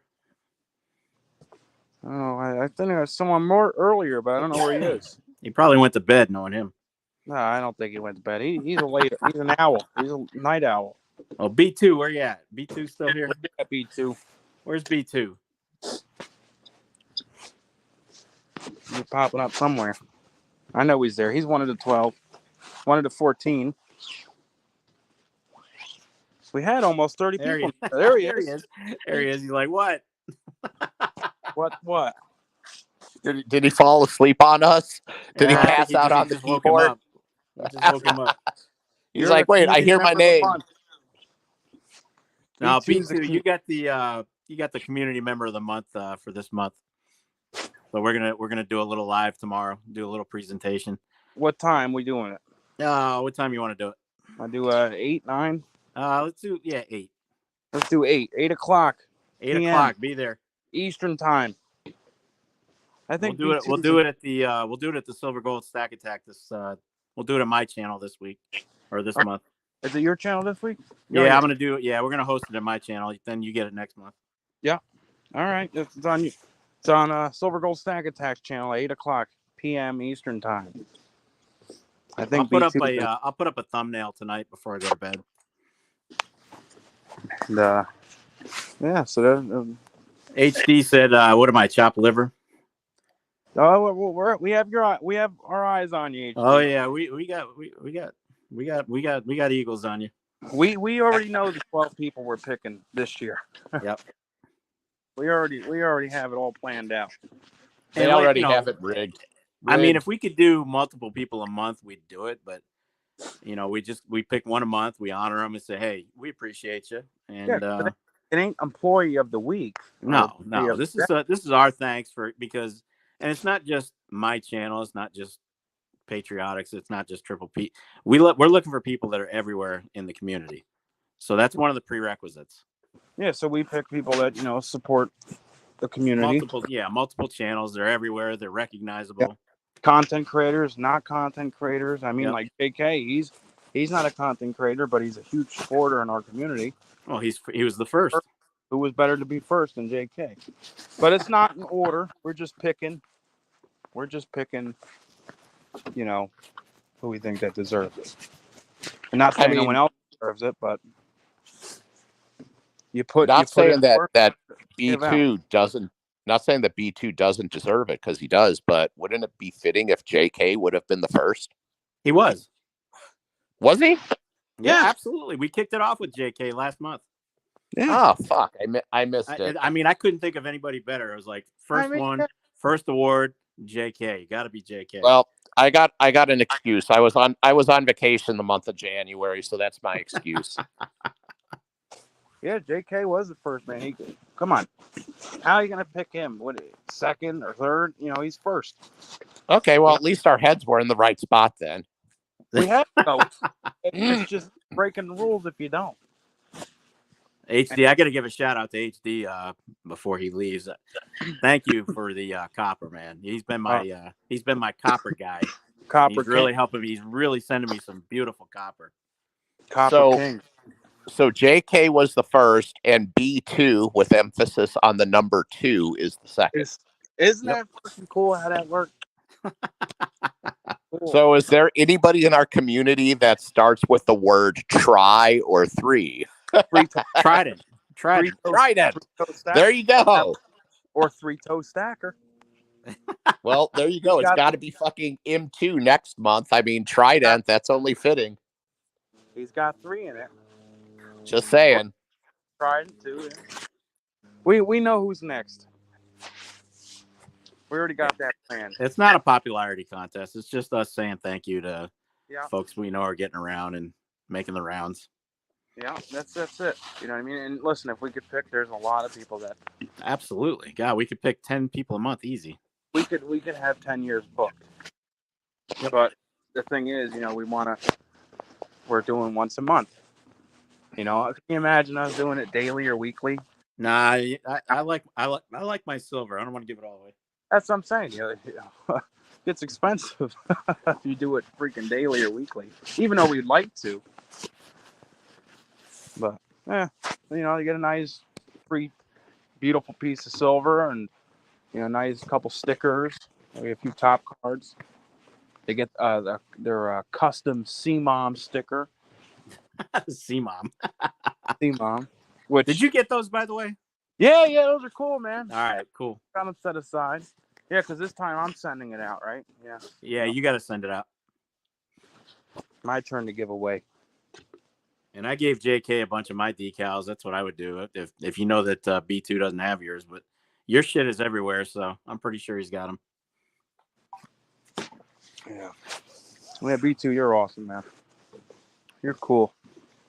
Very few people have been here since day one, but B2 and JK have, I think they've been here as long as I can remember. B2. You always remember who started your channel. I mean, for me, back in the day, it was M2 was the first, really started coming around. Triple P, you were right after him. Patriotic, you were right after Triple P. I mean, you don't forget that. Believe it or not, you don't forget that. So does that mean next month I'm community member of the month? I'm not giving you shit, but still. You see, he wants my 2 ounces of silver, then he wants to be your community member. Hey, I gotta get something back. You got something today. I gave you a little extra today. Yeah. Matter of fact, 2 ounces you send me, I'll put that up for community member of the month. And that $10, I mean, you live in New York. That $10 is almost enough for you to buy a soda. Yeah, you can get a Coke Zero with that, buddy. Guess what? I don't drink soda. Believe it or not, I don't either. But if I do, it's Coke Zero. No, I don't drink. The only carbonated drink I'll have once in a while is a Red Bull in the morning. Oh, Red Bull! You're ragging on soda. Red Bull's probably 3 times worse. That gets me wired, and I need that energy. So you guys know what my guilty pleasure is, and this is probably the most unhealthy habit that I have because I don't. Is it PG-13 or should we prepare? No, it's totally PG, 100% PG. You guys have heard of those Bang energy drinks, right? Oh yeah. Of course you would go for Bang because you like the Bang. Well, obviously, but I mean, I'm downing like 2 to 3 of those a day. Oh, that can't be good for you. And those cans, they don't have 8-ounce Bang cans. They're freaking 16 ounces, I think. But they're healthier than Red Bulls. Yeah, I'll be honest. If you're flying my plane, drink as many as you need to, buddy. One every morning, but if I get a Red Bull, or I probably like 3 times a week, I get the 8-ounce cans, the smallest ones they have. I'll have one of those this morning. And if I have to do one at all, it's going to be the Monster coffee one. Yeah, no, I'd just have a cup of coffee at that point. So the Monsters and the Red Bulls have a lot. Have you guys ever looked at the ingredients on that shit? They have a lot Yeah, of I don't know what half of that stuff is, to be honest. Yeah, and A lot of preservatives and additions and all kinds of crap. Well, then you and look at the Bang is not exempt from it either, but the Bang does seem to have less. So, but if you're three, three a I day, mean, yeah, I guess if I'm doing 3 a day, that's like 48 ounces of Bang a day, isn't like, it? I'll stop and slam a coffee if I'm on the road. I have an 8-ounce Red Bull, and then throughout the whole day I drink water, and then when I come home from work, I have a nice cup of coffee. See, I traded coffee for energy drinks. Maybe I should just say fuck the energy drinks and go back to coffee. I don't know. You guys don't do those little bottle shots, do you? No, Fuck I've no. never touched those. that's No, medicine. fuck that. That's medicine. It's medicine. That shit. Yeah, no. I'll do like, and you know what's really good is if Mrs. Triple P and I go out for a night, I'll take a fucking Bang with me and I'll get like a shot or a double shot of Tito's. And instead of having them mix it with Sprite or club soda, I'll just pour my Bang into the. Well, I mean, that's what we do at Red Bull. We used to make the Jaeger bombs. Jaeger bombs. I love Jaeger bombs. That damn Jaeger will leave you senseless. Holy crap. That's some Well, strong stuff. That shit's like Robitussin. Yeah, but it'll knock your ass out. I like Jaeger. I'll have a glass of that once in a while, and then I really like. I prefer whiskey over anything. But, I'm a rum guy. And I love tequila. I freaking love tequila. I happen to know a bloody pirate that's a rum guy too. Yeah, we do. I kind of figured that. Listen, Pirate's been out pirated, man. So there's this guy on Instagram, and he's like huge in the Port community. And I think is that the guy you told me about? Yeah, you seen that? Yeah, I found him and I was like, oh my god, Captain Coda. I don't know if anyone in the chat's heard of him. This guy literally thinks he's a freaking pirate. He talks like a pirate. Like Steve from Dodgeball. If you saw Dodgeball, it's like the Steve guy. Dude, he dresses like a pirate. He talks like a pirate. And his whole freaking theme is pirate. Like he that guy's like in character. He probably thinks he's a pirate. Honestly thinks he's a pirate, I think. Pirate has been out pirated by Captain Coda. Speaking of pirate, you guys ever buy any of the pirate gold or pirate silver? What happened? Like pieces of 8. You ever buy like pirate stuff, like pieces of 8 or pirate era coins or anything like that? I know you don't, Patriot, but Triple P might collect a couple. Like the 8 reals. That's like a pirate coin. The 8 reals, a silver coin. I don't have any of those. Oh, Old Man Jackson. Oh yeah, yeah. That's sweet. I love reals. I absolutely love them. Old Man Jackson said bangs are unhealthy. They speed up my heart like stimulants. They're literally a mild form of Adderall. Well, that's why it's called bang. That's the sound your heart makes when it blows the hell up. Bang. Especially at 3 a day. Holy fuck. No wonder you're always wired. But no, I was talking about that pieces of 8. I actually have some reals from the El Cazador wreck. And I love shipwreck silver. I absolutely love it. Well, we got a little bar to show off to everybody soon. Yep.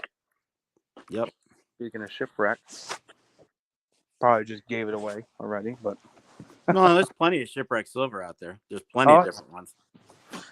Yeah, and we got this, dude. We got it for a damn good price. Damn good price. But those reals are getting pricey, guys. Let me tell you, full 8 reals, pieces of 8. You're looking at almost $100 now if they're in decent shape. Were the number one American coin when it started. Yeah, our forefathers used to carry those in their pockets. That was acceptable silver back in the day. Until Benjamin Franklin really got together and created. Yeah, we didn't have our own coins yet. We weren't there yet. We were using Dutch currency. Yeah, but Spanish silver was the coin of the day. That was the number one we used was the Spanish. Yeah. George Washington probably carried one around. Yep. Now you're going to make me go out and buy some shipwrecked 8 reals. Motherfuckers. You're gonna They get get pricey, dude. I got a couple of them. They get pricey. Oh, I'm sure they do. There's no need to have FOMO over that, Triple P. No, there's plenty of it out there if you ever decide. Just look at it, see what you think.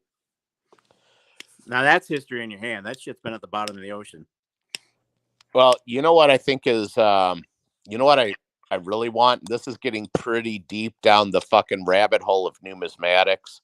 But what I would really like is a piece of biblical silver Oh, they got that was from the same era when Jesus was crucified. It's out there. I've seen them.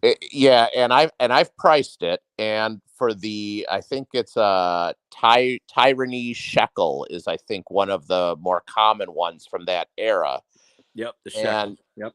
For you're looking at something that's authenticated by NGC. You're going to be somewhere around 1,500 and up.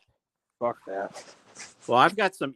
I've got some bronze and copper coins from Roman here. I've got plenty of those, and you hold those in your hand, and it's like you're overwhelmed by the history of what that meant, where that thing has been. But think about it, guys. I mean, if you're talking about a Tyrannese shekel, that is it possible that it could have been one of those 30 pieces of silver? Yes, but it's highly, highly unlikely. Yeah, highly unlikely. But the still, chance that it is cool.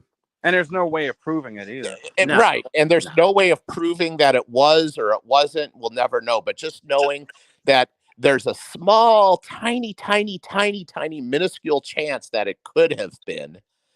And all of the history and thinking about all of Jesus's disciples, even that could have carried that coin.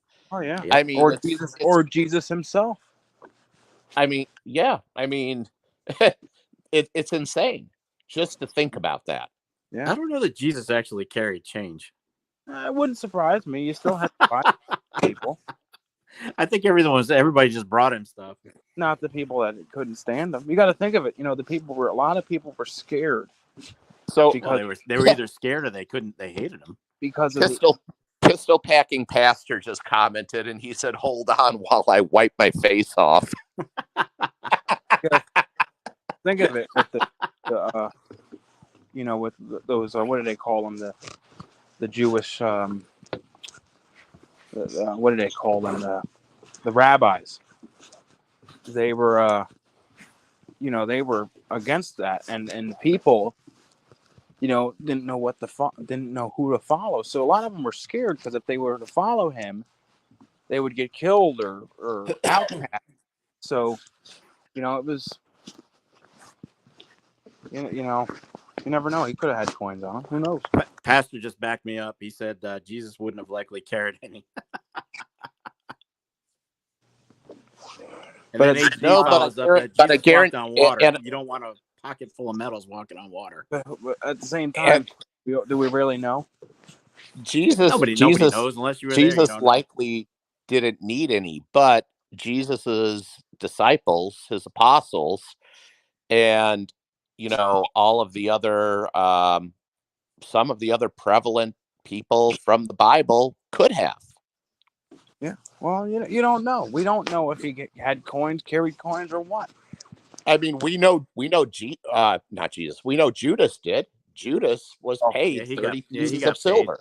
He got paid. So we know Judas did. And I don't even know why I would want to have a silver coin. One of those silver coins that Judas portrayed Jesus for. You know what? It's first. It's the history behind it, bro. I mean, I get it. I see that aspect of it, but it's the history. I would feel like it's first. Like it's the demon, like the devil's money. No, because Jesus's fate was decided before he was born. Jesus had to come here and he had to give his life for us. Absolutely. So all of this was already set in stone to happen. Yes, just like our life. Our lives are so God knows us. It's not cursed. I don't believe it would be cursed in the sense that you're thinking. I I wouldn't. think that I would it would want just some, have a tremendous historical significance. but still, with just that story of Judas betraying Jesus with those coins, I don't think I would want them. If there was a way finding out, hey, this was one of those 30 pieces of silver, I don't know if I would want it. There's no way we would ever even know. Like, if We're you were to never go out and buy a gonna- Tyrannese shekel, there's no way you could ever trace it to find out. I mean, let's fast forward a couple years. Let's look at our Morgans, for example. I mean, Billy the Kid could have been flipping one around, but we don't know that. So you could we have it in certainly your don't stack, know if bro. it- I could have it in my stack. We have no idea. We have no idea, which is the same concept of the stuff from back in the day. If we can't even trace our own Morgans, forget about biblical times. I mean, you got to remember these shekels were probably buried underground for over 1,000 years before they were discovered with some archaeological dig. Yeah. I've got a lot of Roman era coins, like 340, 350s, 330s, somewhere in there. I got a few of those. Those are great. I got a few. I got a few even older than that, but I really, really would like to have one from that era, just to What do they say call that. the small ones? The mites? I think they call them mites. I forget. I think, yeah, the small ones. They have the small ones. They're called mites from that time period. I think it's from that time period. Pistol packing bastard said money is the root of all Tell you evil. here in a minute, though. Pastor just said money is the root of all evil. Yeah, no, it definitely draws people to go crazy, but at the same time, need to live. Humans are the root of all evil. Well, no, because God, it's. I mean, we're born sinners. It's inherent. He made us and. I wouldn't say evil. It's just people just have the choice of doing right or wrong. But at the same time, God already knows from the minute we're born to the minute before that. He knows. It's his world. He knows when we're going to die, what our steps in life, what we're going to do, what we're going to come to, what we're going to amount to. But as a matter of fact, I was watching something today. So the two possible coins that could have been used for the 30 pieces of silver would either be the Tyrian shekel or the Antiochian stater. I've never even heard of that. Stater. Antiochian stater. Interesting.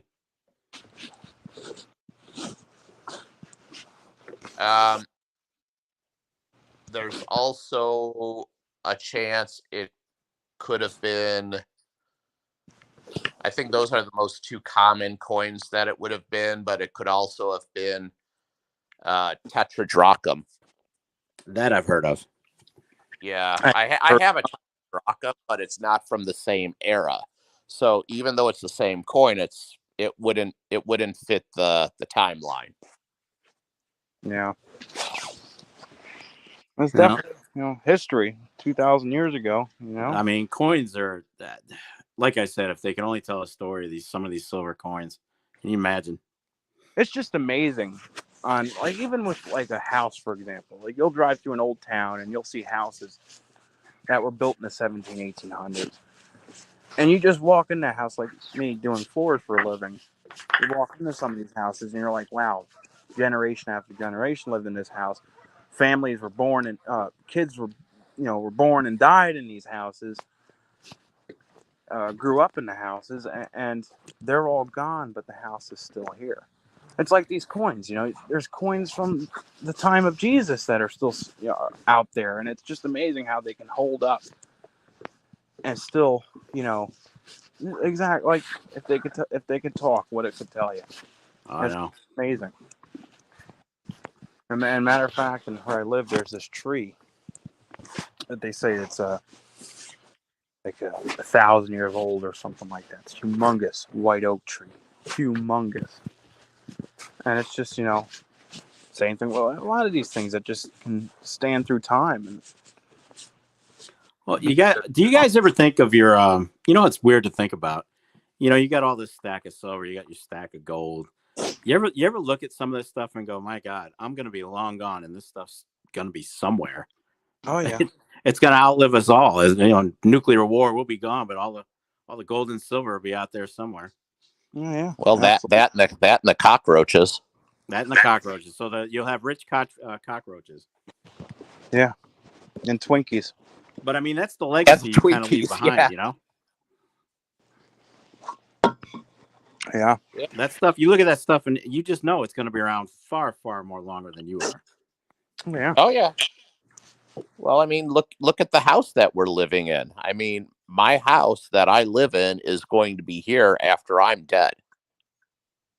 Oh yeah, that's like most of the houses that were built back in the day, unless they were torn down. They're still standing. Unless your house was built like shit and sat vacant years. In the forever. grand scheme of things, our lives are a flash in the pan. Oh yeah.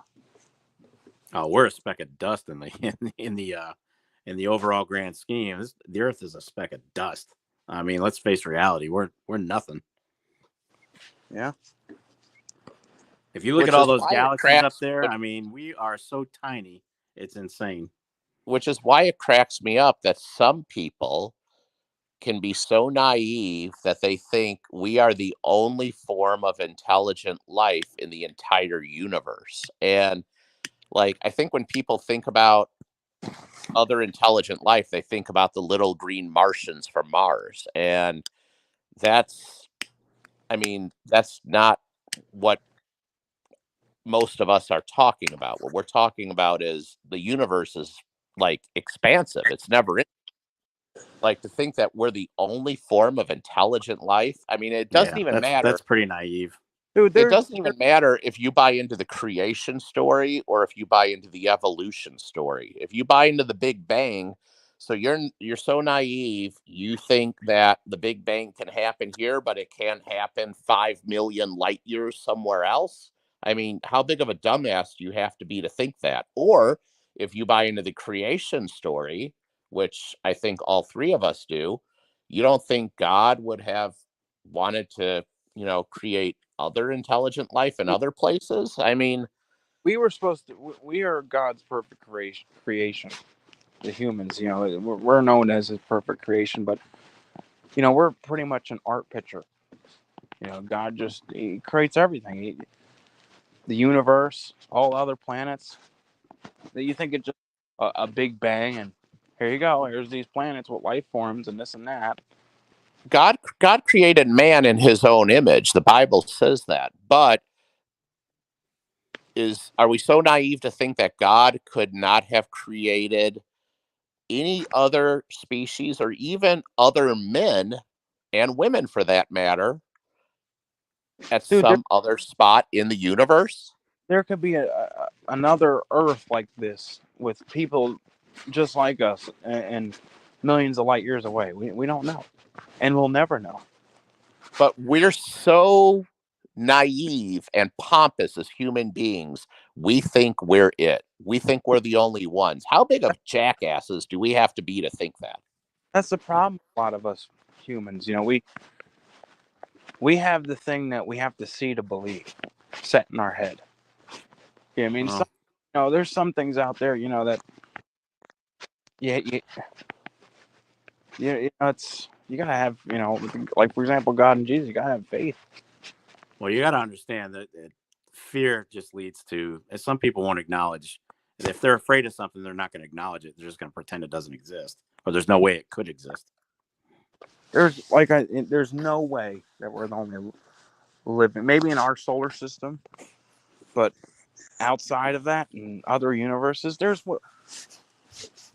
millions and millions and millions of other planets, billions, trillions.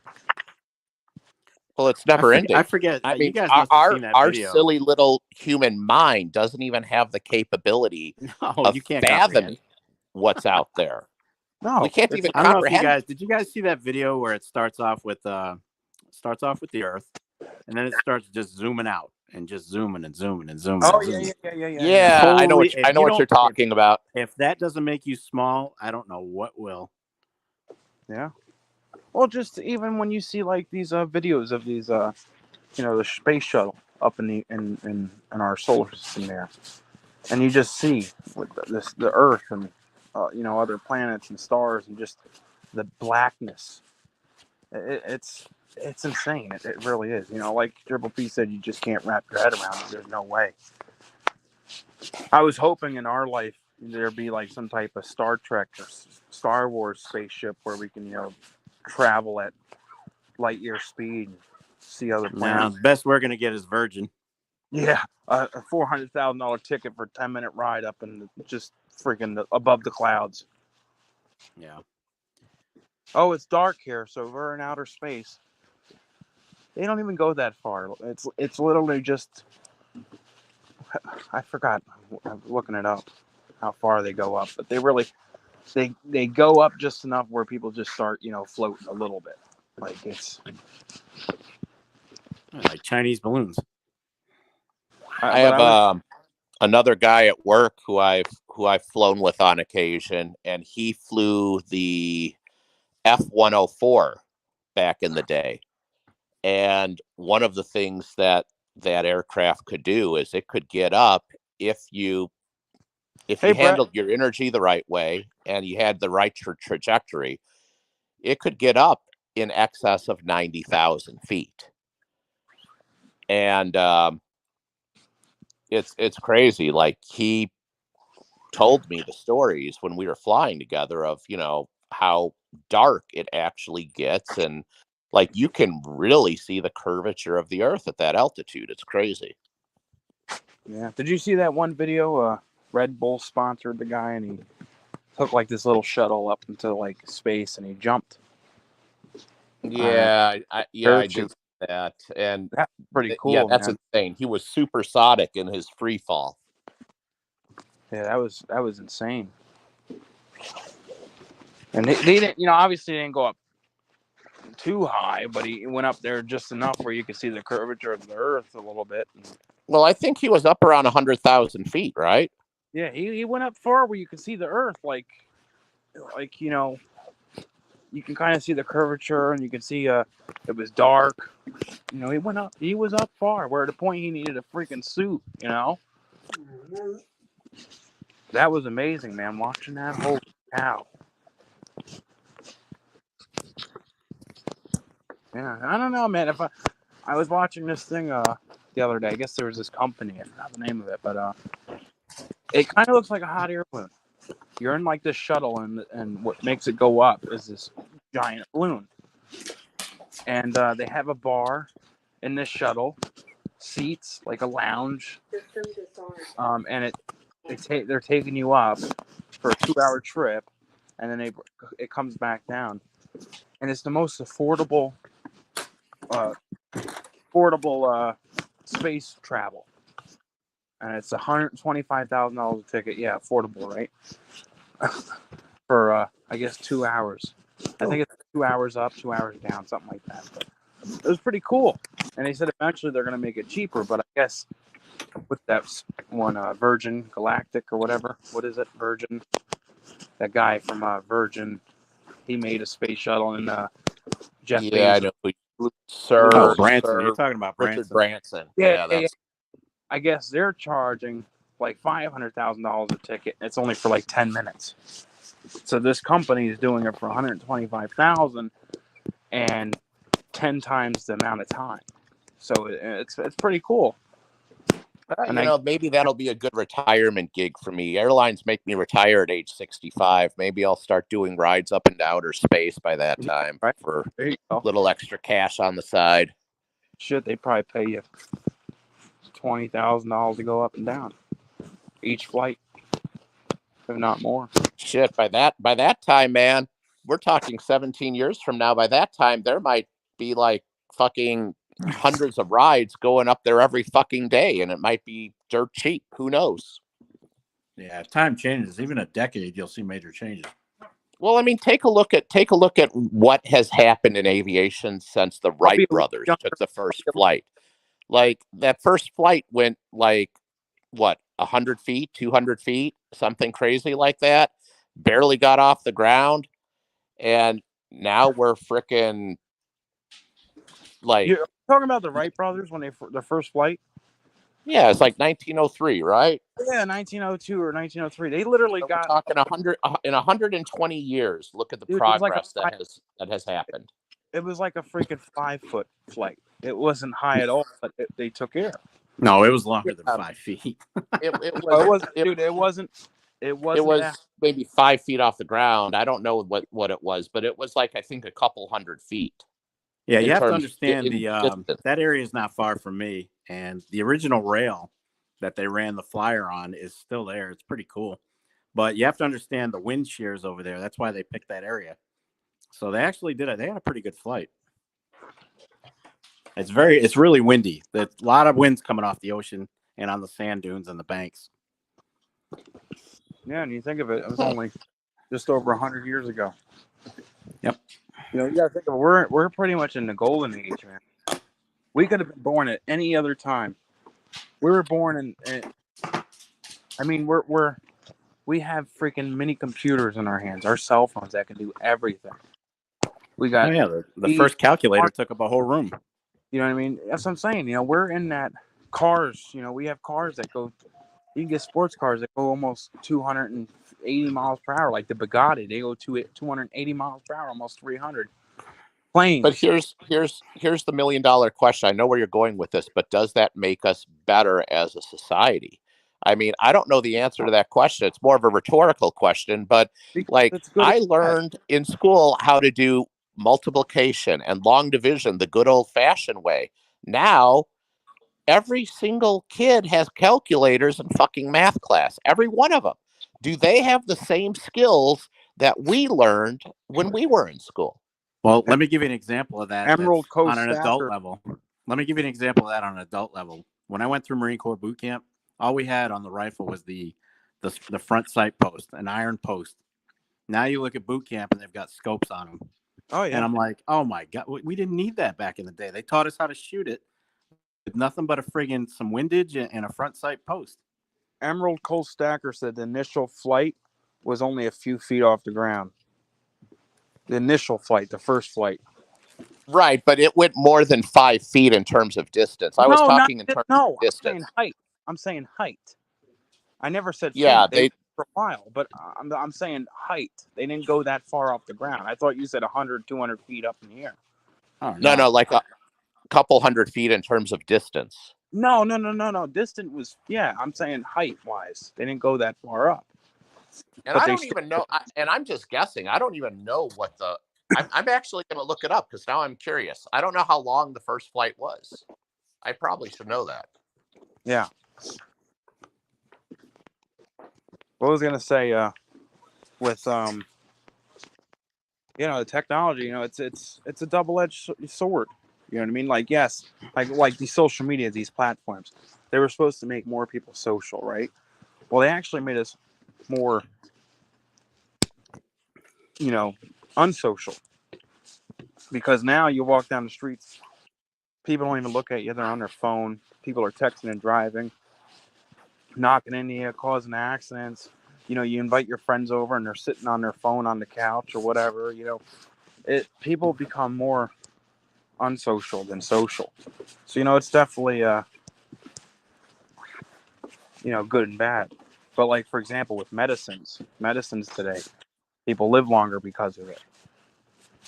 Yeah, so there's good and bad. Transportation's a lot quicker. We don't have to take boats and trains all day. So the first flight was 12 seconds, 120 feet, 6.8 miles per hour. So there you go. They didn't go long. They 12 feet. Is this quick? How far did they go? No, 12 seconds. They seconds. lasted for 12 seconds. It was quite the two pump jump. Yeah.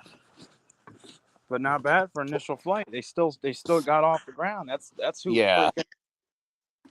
120 feet in terms of distance, 12 seconds in terms of time.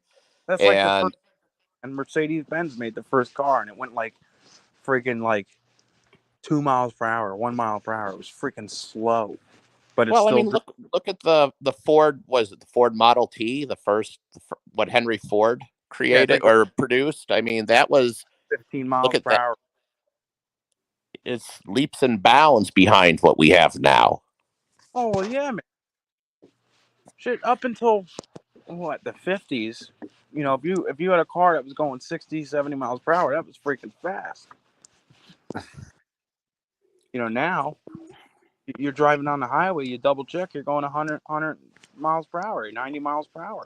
They have four-cylinder motors that go far faster than some of the muscle cars from the 60s and 70s. Oh yeah. Well, I mean, it's just crazy. Look at the Subaru WRX. The Mitsubishi there you go. Evolution. Those were 4-cylinder, but those were sports cars, man. Those things could handle. Those things could go quick. Man, I missed my WRX. I loved that thing. And boy, that was a quick little car, and it could handle turns, man. Holy cow! Because of all-wheel drive, it would grip those roads. Yeah, I had a Z28, and I almost lost one of those. Oh yeah. Oh yeah, those. I blew a lot of cars out of. For example, I raced a Z06 Corvette, and I knew that Z06 would have blown me out of the water.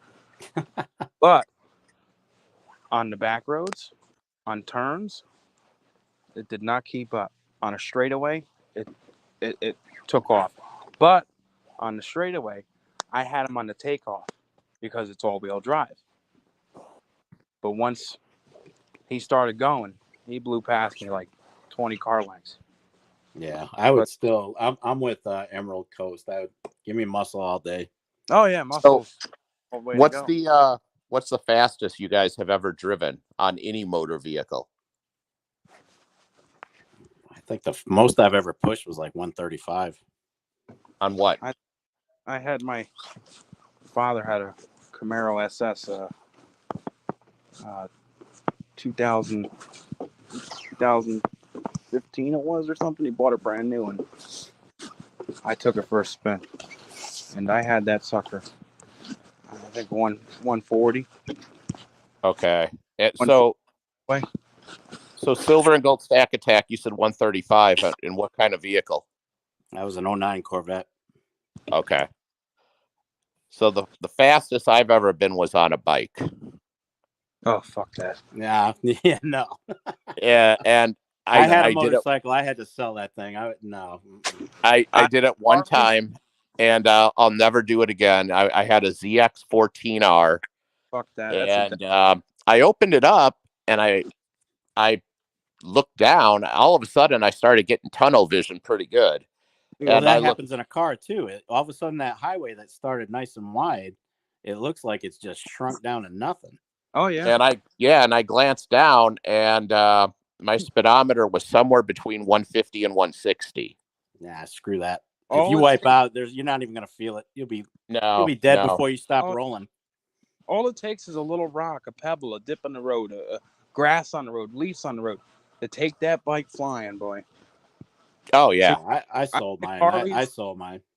I like Harleys. I like Indians. You know, good old typical motorcycle, hot rod. You know, but crotch rockets, fuck that. I'll never jump on one of those suckers.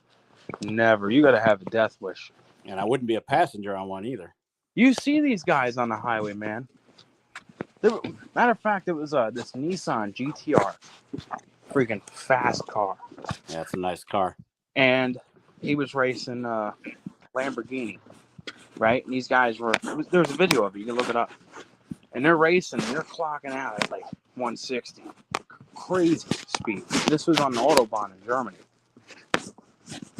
They see this freaking motorcycle. They didn't even know what it was. It just blew past them like they were standing still. Yeah, well, luckily I'm at the age now where I'm not enamored with speed anymore. I was lucky. I sold my bike, and the souping up I did to my bike, I was able to sell the bike for basically exactly what I paid for it. Mm-hmm. Yeah. So I lost money because I did some customizations, but I I feel got like kids. I got a good deal when I sold it on the secondary market. Yeah, I'll never ride a crotch rocket. I got kids, man. I was gonna buy an Indian not too long ago, and my wife said nope, not even an Well, Indian. see, here's the thing: the ZX14R is not really a crotch rocket. It's a sports bike, but it's more of a drag bike. It's not like a track bike, like your CBRs and It's a little bike, man. your other. There's a lot of other bikes out there. I don't know why I'm having a brain fart right now, but like those are track bikes.